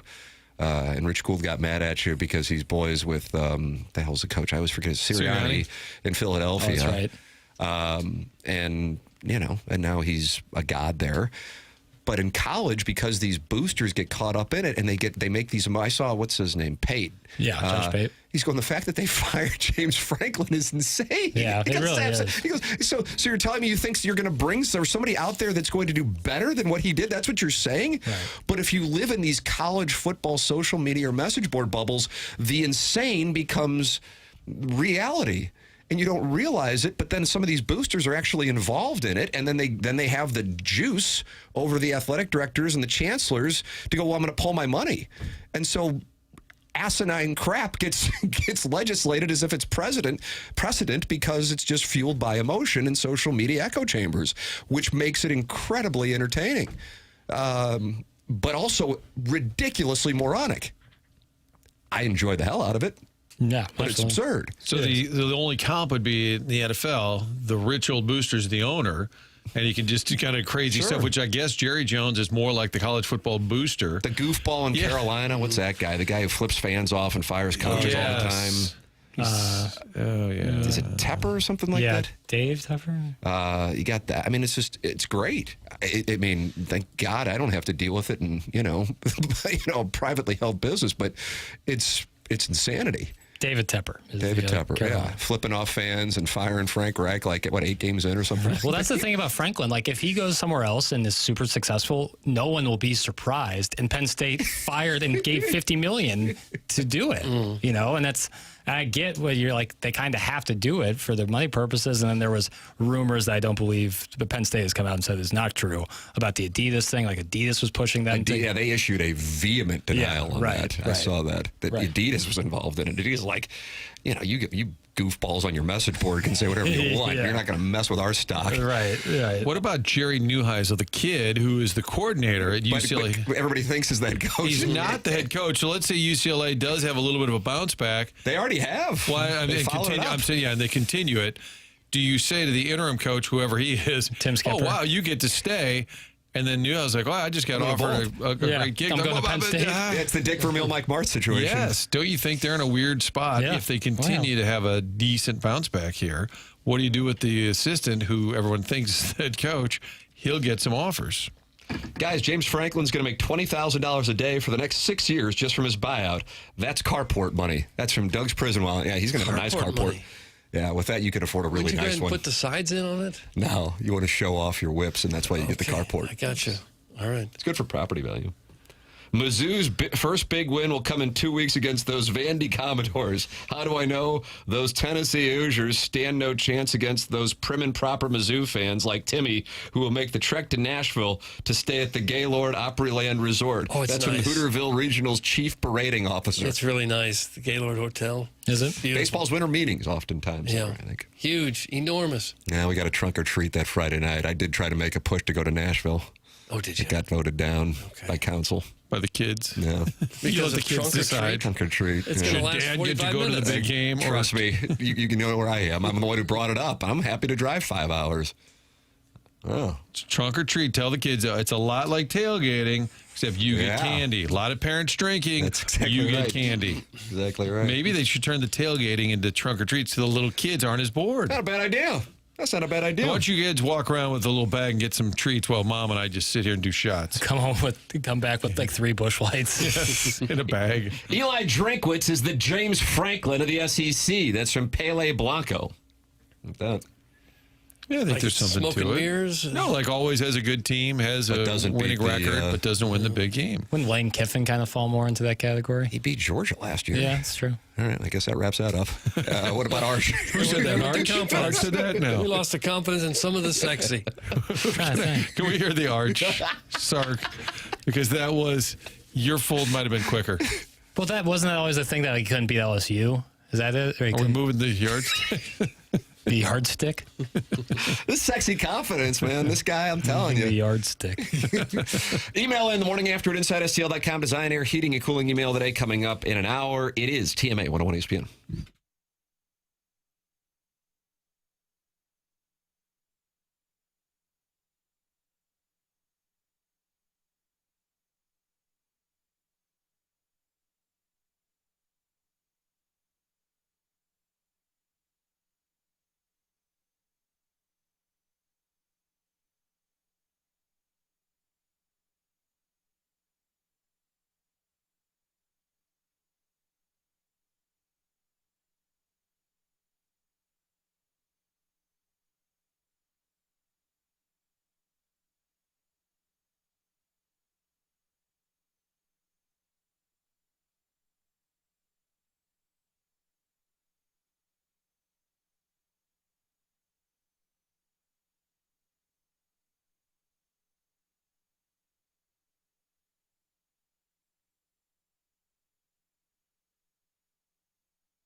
Beautiful Scotland. You've seen the videos, the pictures, maybe watched a golf tournament or two and said, man, I'd love to go to Scotland. Here's your chance. Next summer, we are headed to Spectacular Scotland, leaving on June 15th, all put together by the folks at Colette. They'll handle all those details, flights, meals, hotels, local experiences. All you have to do is sit back and enjoy. Instead of trying to piece it together, Colette, a travel company that's been doing this for more than a century, they put together these spectacular trips all the time. We'll visit the historic capital of Edinburgh.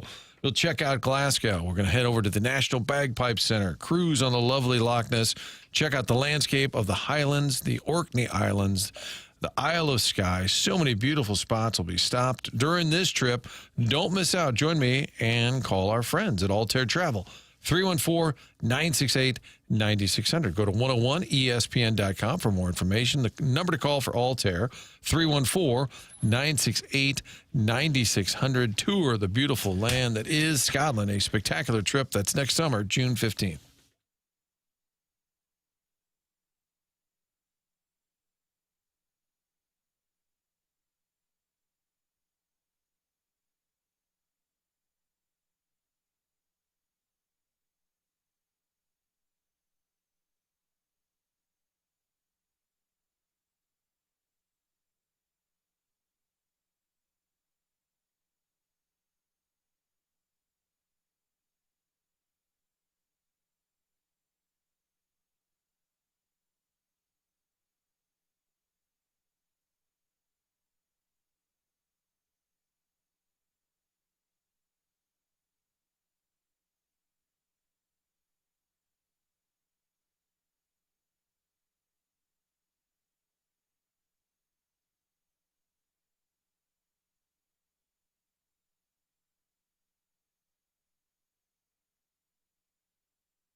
I feel like we've had Bruce Springsteen's birthday like 30 times, so this can't be Bruce Springsteen's birthday. Not Bruce Springsteen's, but big Courtney fan of Cox? No, big fan of Bruce Springsteen is my mom, and it's her birthday today. Oh, your mom. Happy birthday, Mama. Get everybody. Happy birthday, Mama. Buried the lead. Happy birthday to Ellen. Wow. Yep. Big plans tonight? You guys going to get together? She has birthday dinners for weeks on end. Weeks on end. Is this the occasion where you rub her feet? There it is. Yeah, I would. No. Okay. I would. Because I'm a good son. Because it's happened. Sure. All right. Okay. Well, did you get her anything special? What's that? I thought you knew it was coming. You called your shot. You can smell it. Called your I shot. can smell it. Yeah, I got her some. Okay. All right. Doesn't sound like he wants to share it with you. No. No, I don't. That's my read. Okay, where'd you buy it? Nunya? Yeah. Right. Okay. Well, you brought it up. That's why I just. I just wanted just to give a shout out to my mom. It's her birthday. Happy birthday, your Mom. dad listens. Does your mom listen? Yeah. Because your dad's listening, or would she choose to listen? She would not. Oh, okay. Likely. They probably don't like how much abuse you take. Nah. Well, your mom's lesbian lover doesn't like it. That's who often writes in defending you. I ain't worried about it. All right, buddy. Look at you. Nothing She's can been in break. media. She's been Sexy confidence. What was that song? Nothing can break my stride. She's been in journalism Matthew forever. Wild, or is it Matthew Wilder, Doug? I don't know. Nothing gonna break my stride. 83 or 84? That's one of those really annoying songs. I'm going to go 83 to get me 84 and 82. High-pitched voice. I feel British good about that. Nobody's I'm not gonna sure about slow that. me down. No. I should have done more show prep to know what year that was. Thank you. Well, I guarantee it's 82, 83, 84. That's Matthew a lot. It's just I don't know. Wilder is from New York City. 72 years old. Going to join us tomorrow as a surprise guest. That would be good. Second question could be a tough one. Hell of a head of hair on this Matt Wilder. It says, became a major hit for him in late 1983 and spring of 84. So what are we doing here? Yeah, okay. Either way, I got home. I gave you 83. Yeah. Doug, collect your winnings. Okay. If I can collect my winnings, I'll go out and have Design Air come out to their house. Oh, that's exactly not a what bad I plan. would Yeah, do. I mean, Design stuff's Air's gonna come by. Design Air has a reputation as the best HVAC company in St. Louis. Why? Oh, I don't know. It could be that their technicians have more than 26 years of average experience in the heating and cooling industry, and they get continual professional education courses every year, so you know for sure that your tech is going to be experienced and expertly trained. Their reps are also background checked, drug tested, so you can feel comfortable with Design Air people being in your home. And they've been in St. Louis homes since 1904. That's when the business started. They've been serving St. Louis ever since, and they can handle anything you throw at them. They have furnace repair and installation, air conditioner installation and repair. They service boilers and heat pumps, ductless mini splits, whatever that is, and geothermal heat pump systems. You name it, they've got the technicians that can take care of it. I had the dashing Steve out at my house just last week to give me a little tune-up on the furnace before the cold weather hits. That's a good idea for you to do, because when it hits, a lot of times it hits in a hurry. You got to make sure that furnace comes on, and Design Air can get that done for you. Visit designairservice.com. Schedule your service today. Design Air is comfort you can count on since 1904, and home of the handsome repairman. Ask for Larry, the Silver Fox. There it is. Blues will play tomorrow here on 101 ESPN. 8:30 puck drop. Jackson Burkett has made his distaste for the start public, but he is celebrating the win last night. 8:30 start in St. Louis tomorrow. 5 o'clock start last night in Vancouver, but 7 o'clock for us here as the Blues get the win. Jimmy Snipes gets himself a couple of goals as the Blues take all 4 possible points on the Western Canadian road trip. Jimmy Snuggerud talking about his performance last night and his confidence level. Got moved to the third line, but he thrived. It's, I don't know, just trying to get around the puck, just doing it in practice and, working on it with guys after practice and things like that. So it's just, one of those you try to get around and put in the back of the net. I mean, it's always nice, like I said, goals aside, just having, the 2-0 road trip record. I feel like it's really nice for everyone on the team, and I feel like that's really important now, especially coming back home. Shout out to the Blues for sending out audio after every game. God bless. So if you're a fan, nice. There's access to, it's posted a lot of different places. We have access to it. It's Major great. League Baseball has decided not to do that. Nope. Road game, good luck. Good column this morning in The Athletic. I guess it came out yesterday, but I was reading it this morning from JR. Who is he going to be? We're on site at Rawlins tomorrow. I got to text him. I'm going to hope that maybe we could get him out there since it's close to here and he'll be here. Maybe can you get an earlier flight from Jeffco because we could maybe have him on earlier because he comes here to do the podcast. Right. So maybe see what flights are. I'm going to shoot him a text right now. Nice. Look at that, Doug. We're watching it. We're watching the sausage get made. This is how it happens. But it's about Broberg and Holloway, which certainly, as people watch them play, are going, okay, what's the situation there? Talking about how they should be in a good position. Since the day the Edmonton Oilers announced they weren't matching the offer sheet signed by Holloway and Broberg, the Blues have been reaping the rewards. Holloway's become a legitimate top six winger, and with 26 goals and 63 points in 79 games since he arrived. And Broberg's become a two-way top four defenseman who leads the Blues with a plus 22 since the start of the 2024-2025 season. The Blues have two high pedigree players who became efficient producers once given the opportunity to prove themselves in an elevated role. And through the end of the 26th season, they'll be getting the pair for a combined salary cap hit of $6.87 million, $2.29 for Holloway, $4.58 for Broberg. The cost will be rising soon, and perhaps soaring is a better description. And he was asked about the situation with Cam Fowler. Doug Armstrong was. General Manager Doug Armstrong indicated negotiations with Holloway and Broberg could begin in December and said, quote, "There is no rush with it. We're going to try and get them signed as quickly as we can, and if not, they're restricted free agents. We'll make sure that we leave enough space available to get those guys signed." And then they break out what the contract projection is looking like.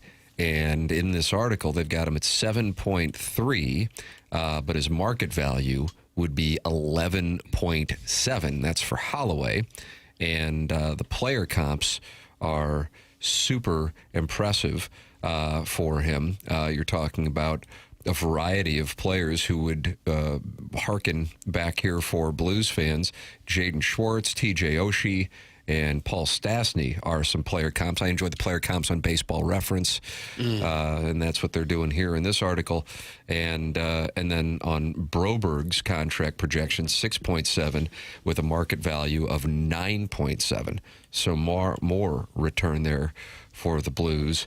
And player comps for Broberg, one of the players he's comped to, Colton Parayko.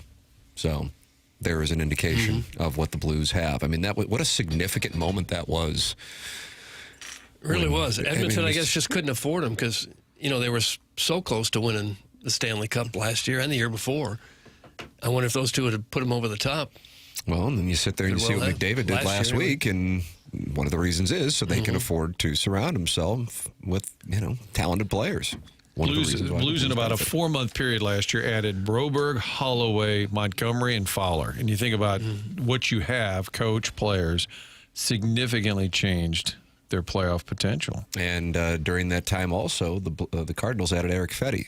So when you look at it, we had a big couple months. Hellman might have been a little later. I got to do show prep. They wanted to wait. They kind of snuck that one past everybody. I'll show myself to the door. That's actually Martin. We're in the onboarding hour. Take some time away. Go to bat. By the way, go to bat.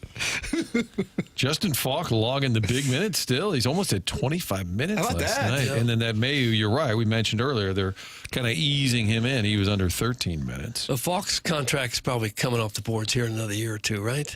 Should be soon. Because he was like $7 million himself. That would make it a little easier to afford Broberg anyway. The cap's going up. I think the question for the Blues is the cap is not as much this year. I just wonder revenue. I mean, I guess you could always borrow against the fact that the franchise is going up tons in value, but I always heard that their math was pretty tight, like what they bring in and what they spend.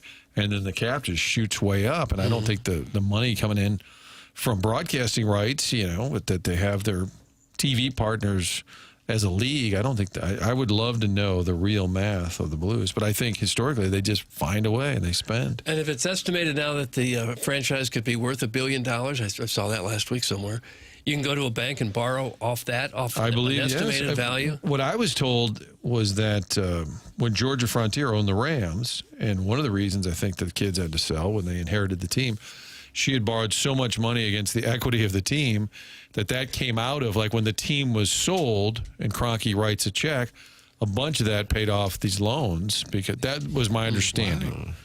And so that really, like, the money that was cleared. And they also got hit with the inheritance and tax. that still would have been a factor, but it wasn't the tons of money for sure, but not the exact windfall. That's what I was told. So I think some teams can and do it that way. I mean, I'm sure, like, if the Cardinals went to a bank tomorrow and said, hey, we want to borrow $100 million, we're good for it. I mean, you'd be paying interest for sure. Right. But I think you could. I wonder the Blues math as the cap shoots up, get all these guys locked up, and you're spending to the cap. Well, the Rangers have a better ability, the Blackhawks, with the money they have to spend. And you're going to try and keep up. Doug, are we in a golden era for the St. Louis Blues? Feels like it, yeah. It's at the start of it. But I've got some good news for you. Oh, good. Maybe we are in a golden era for the St. Louis Cardinals? I'll explain. You're going to have to stick around. Time spent listening. ESL. Yeah, that's right, Martin. That's coming up here on the other side of the break. Martin, I know you got onboarding, so you're going to have to I'll pipe it in. Gersh always says, turn that off. I'm piping it in. That is coming up here on the program. Cardinal fans will be thrilled to hear this. This is something that I was surprised by, but it's really good news. I'll have that for you next. It's TMA 101 ESPN.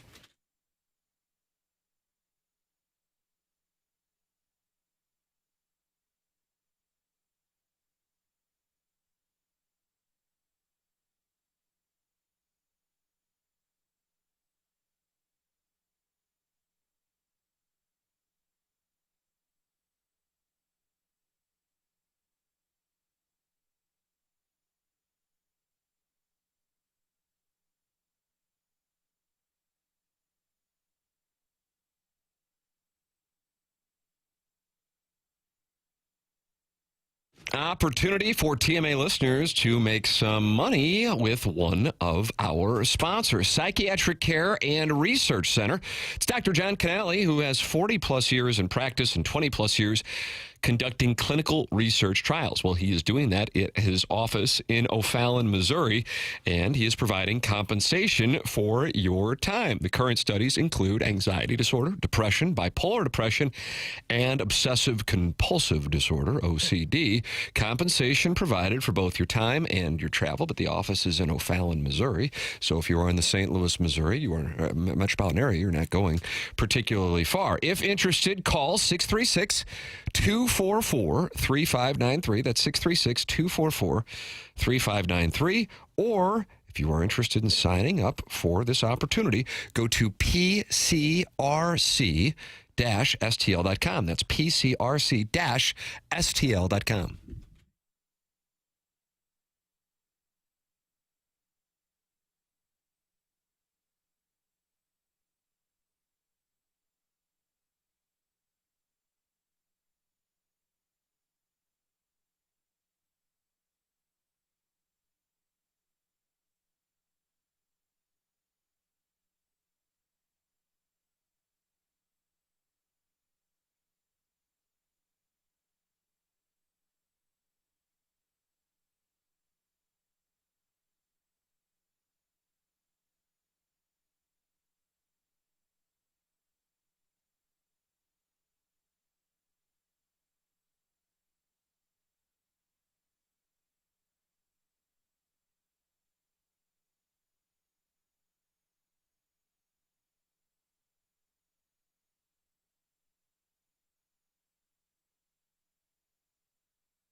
This is Jackson with a Sports Center update driven by Johnny Londoff Chevrolet and Johnny Londoff Autoplex. A little family reunion going on in Milwaukee as the Bucks signed Alex Antetokounmpo to a two-way contract as he will now join his two older brothers, Thanasis and Giannis, for the Bucks. That was another Sports Center update driven by Johnny Londoff Chevrolet and Johnny Londoff Autoplex. See them at londoff.com. Chevy, together we drive. Are you kidding me?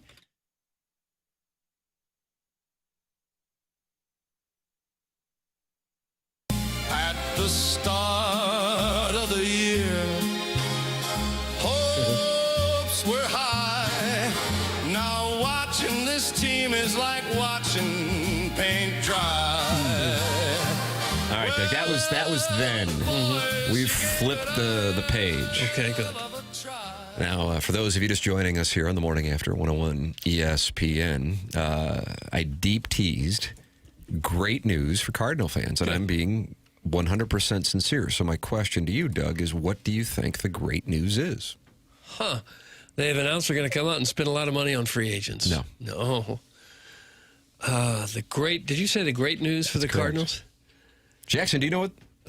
You don't either. Ticket prices are going down. No, they actually are going the other way. No. That's a different conversation. Okay. Can I have initials? No, I don't know if I could do initials on that. Fine. TCHT. TCHT. N1 FS. FS. PF. They reached a new agreement with Fox Sports Northwest. I don't know. Really? No, I don't. According to Fangraphs, okay, the St. Louis Baseball Cardinals have the highest ranked farm system of any team in baseball. That's correct. Not like out of Okay. three that I've arbitrarily picked. Well, you never know. By the way, the Cardinals are coming to the They did just win they won the Double A championship, I know. And they've got at least a couple of really high draft picks at Triple A. I don't know, is Doyle at Triple A yet? Was he? Doyle is one of the highest ranked prospects per I'm sure he would Fangraphs. be. Yeah. Fangraphs has the Cardinals with 49 prospects rated as 35 future value players and higher. But the expected contributions from those players has the Cardinals at number one. Fangraphs released this and has the Cardinals currently with 2 players as 55 grade prospects and 5 players coming in as 50 grades. The 2 players at the 55 grade level who are the highest ranked, Weatherholt, of course, and one you just brought up, Liam Doyle. They are both in the top half of MLB's pipeline top 100 list. Weatherholt at 9, Doyle at 19, and then multiple other players in the top 100. Some names that would be familiar to Cardinal fans who have been on the program, for that matter: Quinn Matthews and Tank Hentz. They're at 83 and 87.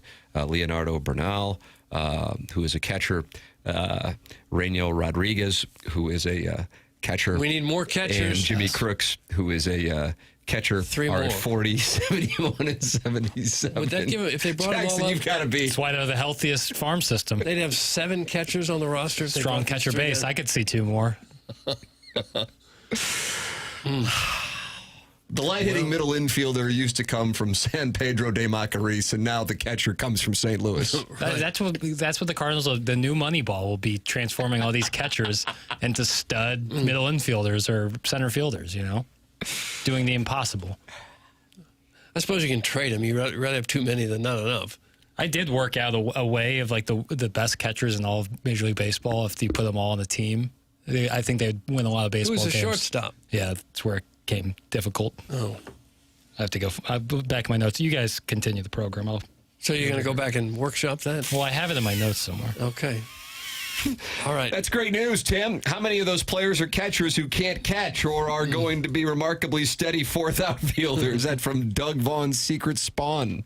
Well, I just hope they bring these guys up and let them play. Well, we got to get rid of some guys first. Well, yeah. Well, that's usually doable. Maybe not the guys you want to get rid of, but other people can get moved. If you're going to have any fan interest at all, and they're not going to be very good, then let us see the guys of the future. Come grow with us. Yes. Heard this before, and it didn't matter 4 years ago. Remember when Walker and Reyes were top prospects in baseball? It's from Bobby Big Wheels. He's not happy. Well, there's something that's true about that. That's for sure. Yeah, but they'll turn all 7 of those catchers into a first baseman, pitcher, center fielder, and 5th outfielder. That's from the 314. I don't see the problem there. People are starting to get cynical with this. So I have it. Johnny Bench at third. Gary Carter. Oh, you're talking about all time. Yeah. Gary Carter in right. Yogi Berra in left. Joe Mauer or Piazza at first. Give me Pudge catching. Carlton Fisk at DH. Either Mauer or Piazza at second. And then Buster Posey in center.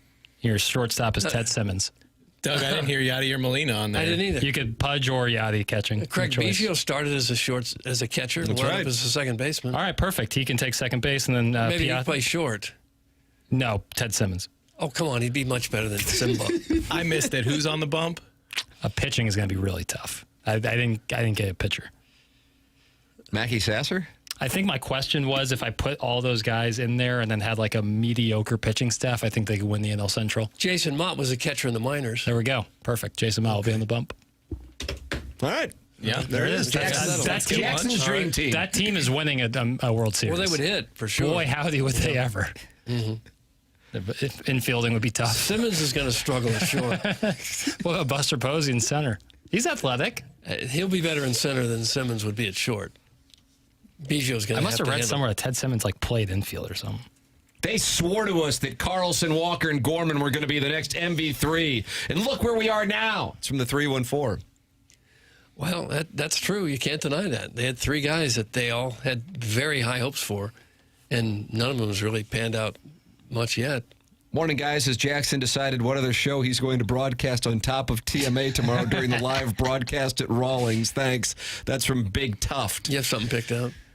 Jackson, how nervous are you about the remote tomorrow? It's out of my hands at this point. It's in the hands of the Lord. I'm not planning on sleeping real well tonight. That's fine.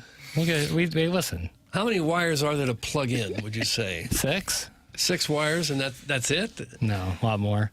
I don't know. We'll 20? Do the best we can. The boys trying, Okay. We'll see how it goes. Oh, speaking of which, JR will join us live from Rawlings tomorrow. Unbelievable, like 8:30. Tiger Woods at Pebble Beach in 2000. Yeah, 8:30. If you guys have never been there, it's a very cool place. I can't wait.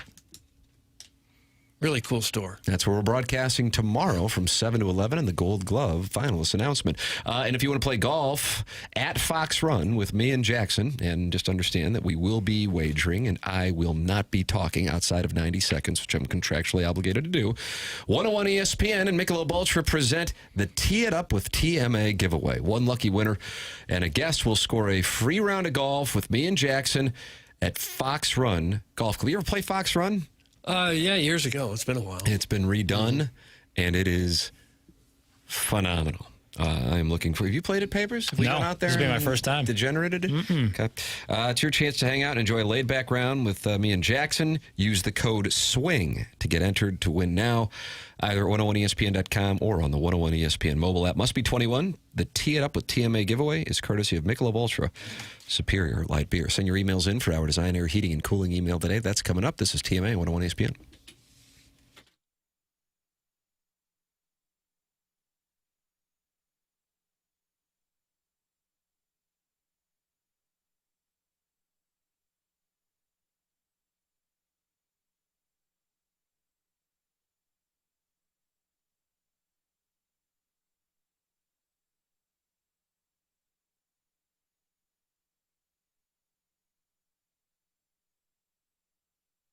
Beautiful outdoor conditions here for much of the last 2 months. We have been really lucky considering we're going back to August there, and it has been many, many wonderful days of great weather in the St. Louis area. If you are thinking to yourself, you know what, wouldn't it be great to be outside with the family? Look at Aesthetic Design and Build to take care of you and your home. They've been building high-quality custom decks and outdoor living spaces in the St. Louis metropolitan area For over 30 years, Dan and his team have a showroom in Chesterfield Valley. They walked me through all the different types of custom work they're capable of doing, from a full-on custom deck to adding on a pergola or even looking to shade your covered patio with retractable screens. They really do have answers for it all.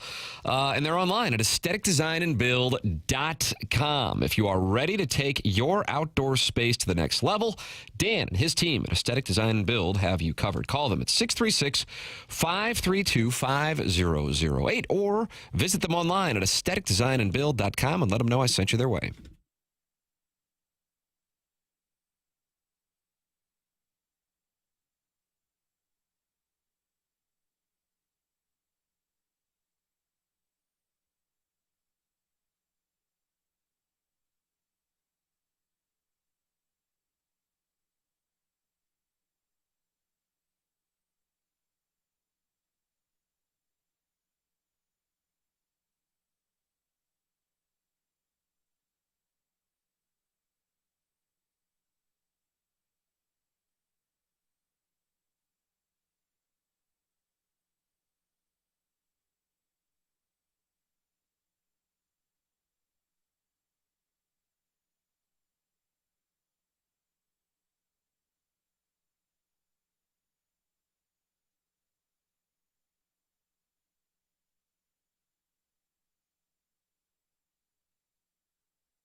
Program's called The Morning After. It's presented by Brown & Crouppen, 101 ESPN and the TMA STL YouTube channel. Got the Design, Air, Heating, and Cooling email of the day coming up here on the program. Doug, as we will have Game 2 of the NLCS today. You could have, if the Dodgers win, home teams go 0 for 4 in the first 4 games of the respective LCSs. Short series. Well, that's David Ortiz was talking about the Blue Jays situation. Doug, he got the Cardinals as they enjoyed pitching to him in 2013. Now he's on the Fox telecast. Here's what he had to say about the Blue Jays situation right now. Is the lever playing? Oh, yeah. I had saved his poppy. Okay. I told you guys yesterday that when I was a player, when I was active, and I was hot, I don't want no day off, Kevin. That will mess me up, at least for a day or two. I guess that's what they are navigating at now. They had those 3 days off. They were red hot. All of a sudden, they're trying to find the swing. And that's the most uncomfortable situation in this short series. Okay. Yeah, the Blue Jays hit everything the Yankee pitchers threw up there at them. Yeah. Now they've cooled off. No. And that goes back to the old days off. They'll get you. It'll get you real nice, too. Yeah. It's a weird deal. It's so counterintuitive because, okay, you get to set your rotation. I was sitting there thinking on Friday night, watching that Mariners and Tigers game, going, my God, Blue Jays, you know what they're doing, Doug? What? Watch this. Licking their chops. Oh, are they? Okay. Well, guess what happens on Sunday after the Mariners have to go 15 innings with the Tigers? The Mariners go in there and they do some shipping. Yep. Yeah. When you think you got it figured out, you don't have it figured out. Well, in every other you just sport, never know. every other sport, a longer period off is super beneficial to get healthy and this, that, and the other. But for whatever reason, baseball just doesn't work that way. You would think the pitchers would at least enjoy it. Right. Oh, good. A few days to rest the old arm. But I guess it breaks routine. It's certainly worse for the bats. Thanks, Dad is not happy, not necessarily with David Ortiz's opinion, just the fact that he's there. New York and Boston stars on the panel. In fact, none of them ever played in the National League. That's from Thanks, Dad. Who cares? National League nationalist. It's not like a different game.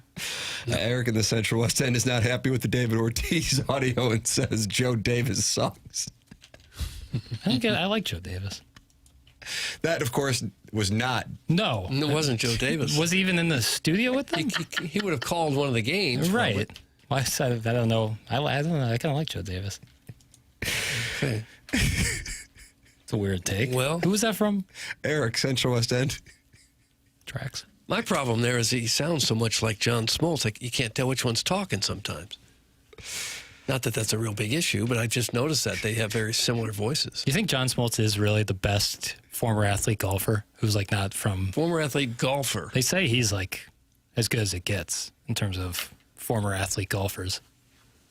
I don't know. Yes, I guess we got Steph Curry's current athlete. Yeah. Rick Rhoden used to win that golf tournament every year. Steph Curry's a +2. I don't know what Smoltz is. I think he's in that same... Is that right? He's either scratch or a plus.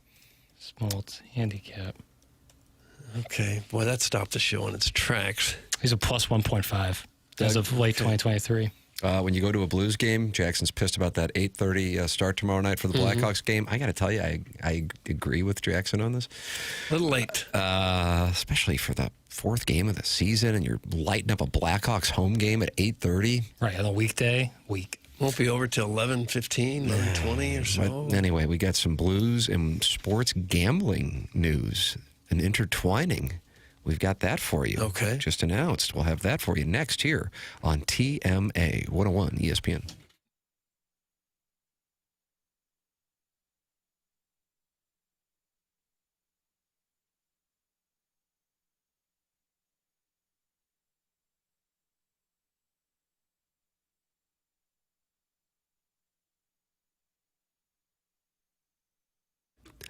TMA is brought to you by St. Louis-based Stifel, a leading wealth management and investment banking firm. Stifel is the firm where success meets success and has been since 1890. Founded in downtown St. Louis in 1890, same street the company is headquartered on to this day, and they're proud to have called St. Louis home for 135 years now. They partner with the Cardinals and the Blues and the Stifel Charity Classic, also Stifel Theater. Stifel is honored to support the city, the people, and its future with financial advisors in in 12 offices across the region.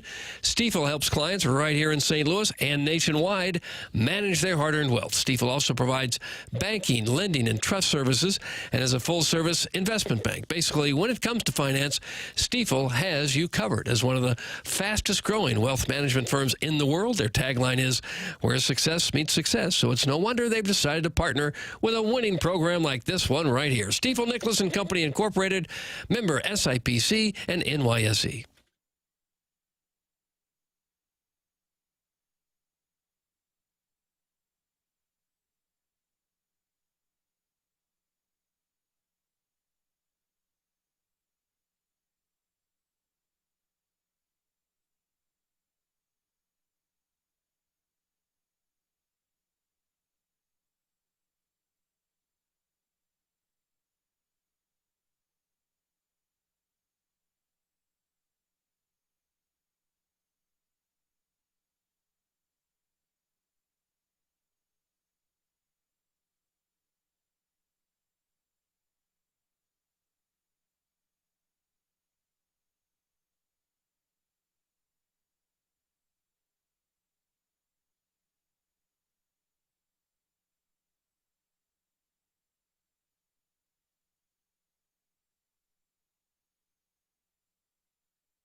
I suppose this is a great hit, too? No. Okay. But it's a special one to me.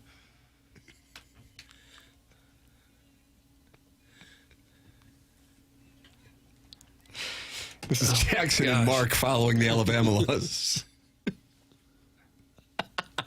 Is this the guy who thinks he can sing and can't? This is Michael Cera in the 2007 film Superbad. That's correct. Oh. He's at a party with some older gentlemen who are doing copious amounts of narcotics, and they tell him that he has to sing a cappella or he can't leave. So he sings These Eyes. And it's just tremendous. If you're looking outside and going, man, I hope this lasts forever, but deep down you know it's ending soon because you like to ball strike, well, I've got a solution for you. It's 5-Iron Golf, the ultimate indoor golf experience, plus wonderful restaurant and bar, brand new in Clayton. And I am thrilled to say that I am a member, and I will be hanging out there with my family during the winter months. Cannot wait. 13 TrackMan golf simulators in there, and you can practice, you can just hang out with friends, or you can play courses. They have courses from St. Andrews to Pebble Beach to Bethpage Black. They've got 200-plus world-class courses, and their memberships start, they're only $169 a month. They don't start, they are $169 per month. But how about this? Tell them you're a TMA listener, you get 10% off. How about that? Think about that. You might go, okay, 10% off, $16. Big deal, Tim. No. Think about signing up for a year.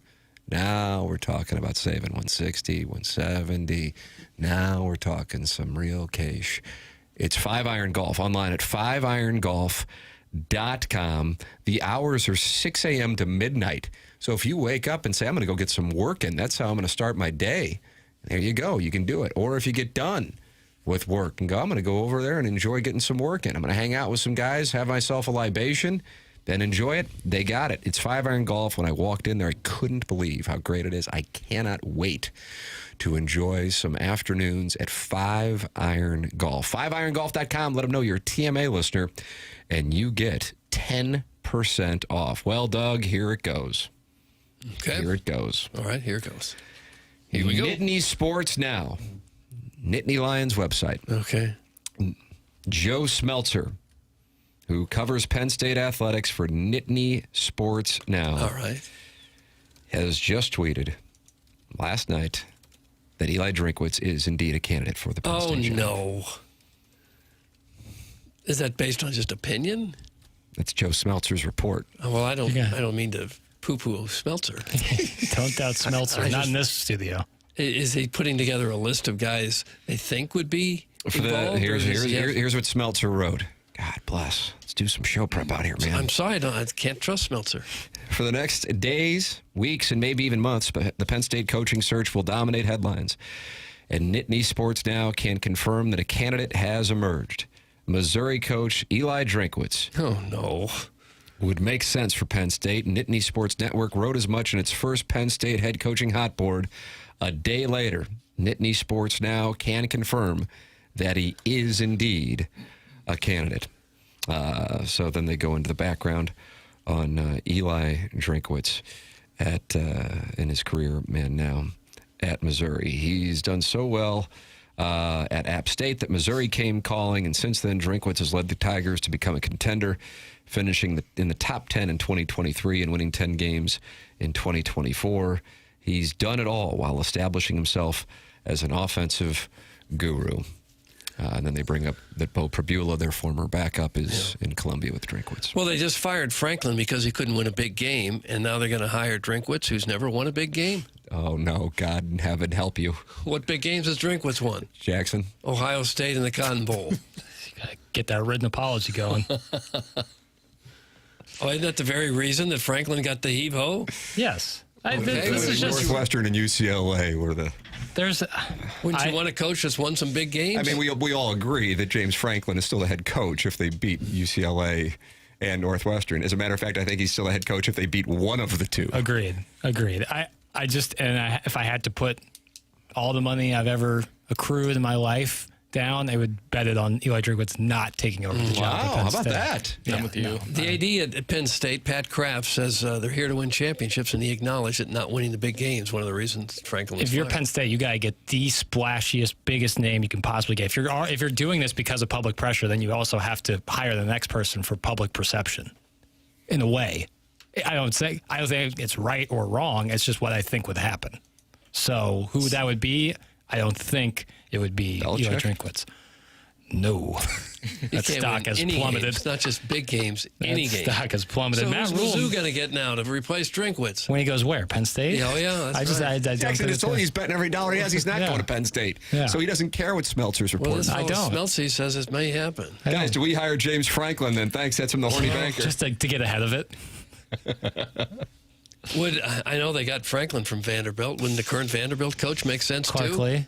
I think he loves where he's at. Talk about building a franchise from nothing. He's a Vanderbilt guy, and he just lives for it.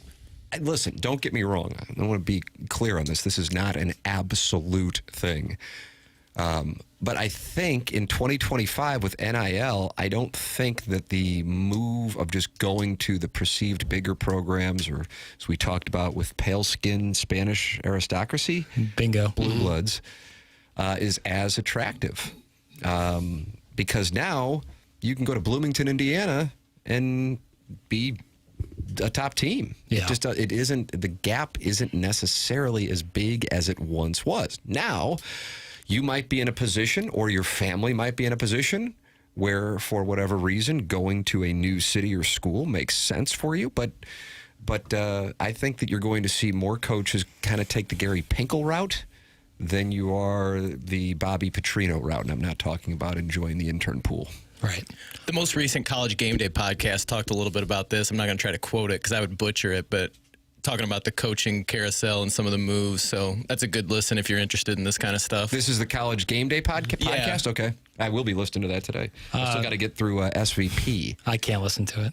You can't listen to SVP? Not this week. Oh, because of the Gers? Yeah. Fight Tiger. Hurts too bad. Beat Roll Tide. Yeah, it didn't happen. John Scores put up in the YouTube chat, I think is interesting. John Gruden.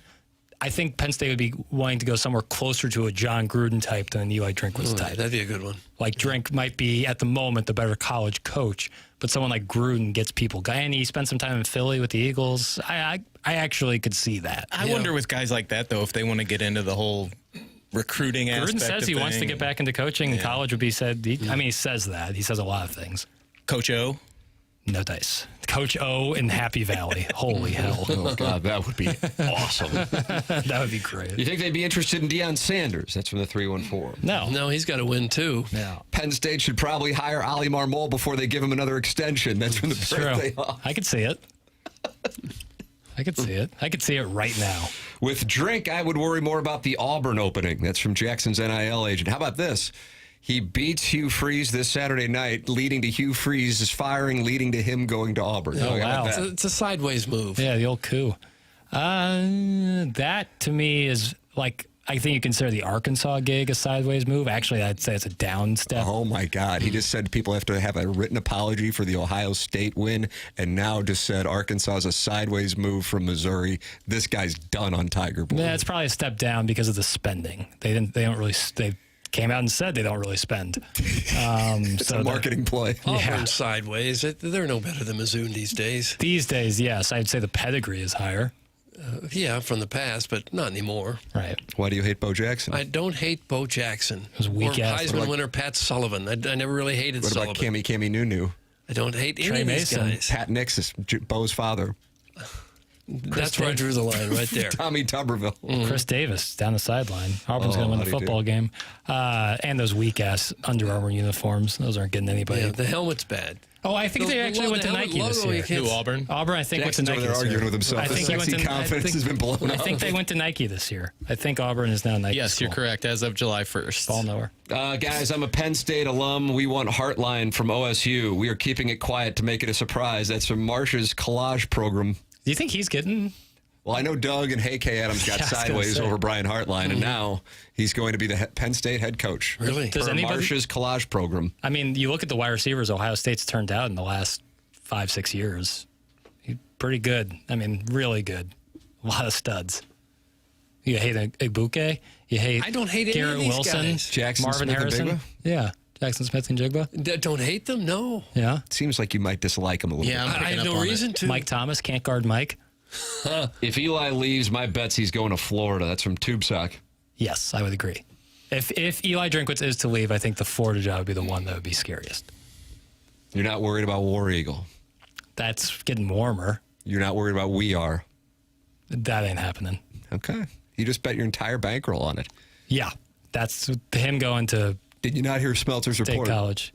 Smeltzer. I see there's a report every day by somebody. Someone has Manny Diaz from Duke as the Penn State hot board. What are we doing? Yeah, don't get upset, though. No offense to Manny Diaz, but what? Drink to Penn State, Gundy to Como. Mike Gundy to Columbia. He's got great hair. That'd be great. Yeah. Gundy rides again. The Colonel just going, you know what, someday soon I'll shut it down. And then all of a sudden Mike Gundy, Drinkwitz leaves, and they hire Mike Gundy. And they bring me right back. Did you see the scene in Oklahoma State over the weekend when they were getting blown out? God, I can't believe that I took Oregon and Indiana on the spread zone, but we do the show so early in the week that I'm like, and I went to look at the spreadsheet or I put in there, I'm like, how did I not either have Utah against Arizona State, which I bet, or Houston against Oklahoma State? Oklahoma State's a free money situation right now, betting against them. They're reeling. But they did have some guys topless in the stands. One guy in section 231 started a revolution. It was incredible, the progression that took. The whole sections are now topless. Multiple sections. I like that, man. It's hot. I like that a lot. Yeah.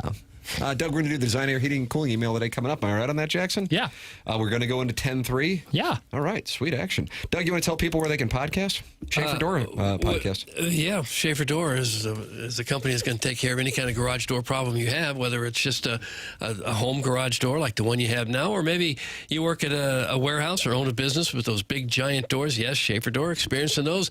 They can handle anything you want to throw at them. They have multiple family members that have worked there for many years, big enough to get any size job done, small enough that when you call, you'll talk to an actual person. One big thing is they don't try to upsell you. I've had them out to my house a couple times. Thought I needed an entirely new garage door. Nope. All I needed was a strut. They put the strut up and the garage door just hums now. They service all kinds of garage doors for service and new installs with LiftMaster. LiftMaster garage door openers are strong, quiet, and they are versatile. And Schaefer has that special Monday morning standby service for doors that break over the weekend. The website is schaeferdoor.com. It's SCHAEFER, only one F. Schaeferdoor.com, or you can call or text 636-782-3608. Schaefer Door is a LiftMaster partner. Horson Woods Wacko still smarting from the Sam Horn situation. Says, tell him to effing leave. Until he wins a freaking game that matters, he should be on the hot seat. The only good thing about Saturday was I didn't have to watch Drink light a 7-Eleven cigar and say bull eligible. That's from the Horson Woods Wacko. I didn't even think about that. Yeah, I didn't even bring that up to my family when we went down to the game. We could watch Missouri become bowl eligible. Oh, well, one more win we're there. That's all we play for.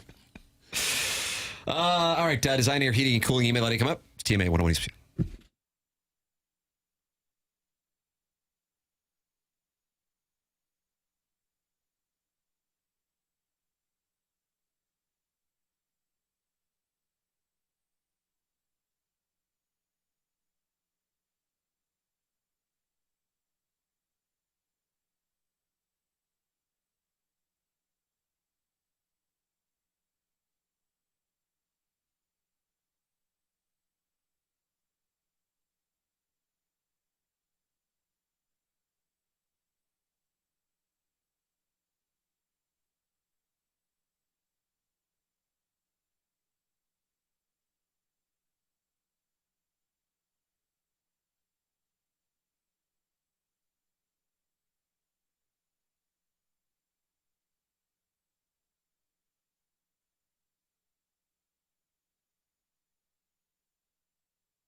This is Jackson with the Sports Center update brought to you by Saliga Heating and Cooling. Blues back in action tomorrow following the win last evening against Vancouver. They'll take on the Blackhawks tomorrow. Pre-game 7:30, puck drop at 8:30 right here on your home of the Blues 101 ESPN. That was their Sports Center update brought to you by Saliga Heating and Cooling, a Daikin heating and air conditioning dealer.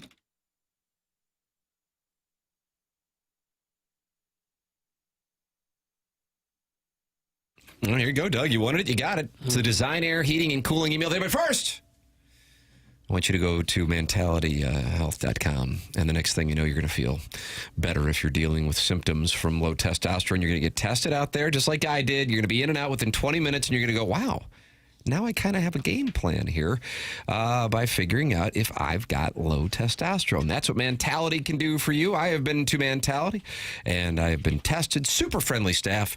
In and out in 20 minutes. It's Mentality. And you can check them out if you are interested in getting tested yourself and possibly starting to work with them by going to mentalityhealth.com. Stop being tired of being tired. Get back to the guy you used to be. Visit mentalityhealth.com and reserve your spot today. It's Mentality. Stop being tired of being tired. Mentalityhealth.com. Design Air Heating and Cooling email of the day. Yesterday stung a little bit. Sometimes Midge will have half a thought. Well, pretty boy, you weren't the first man to snub me, but isn't how we handle adversity what's important? My grandpa used to call them beauty marks because he didn't want to hurt my feelings.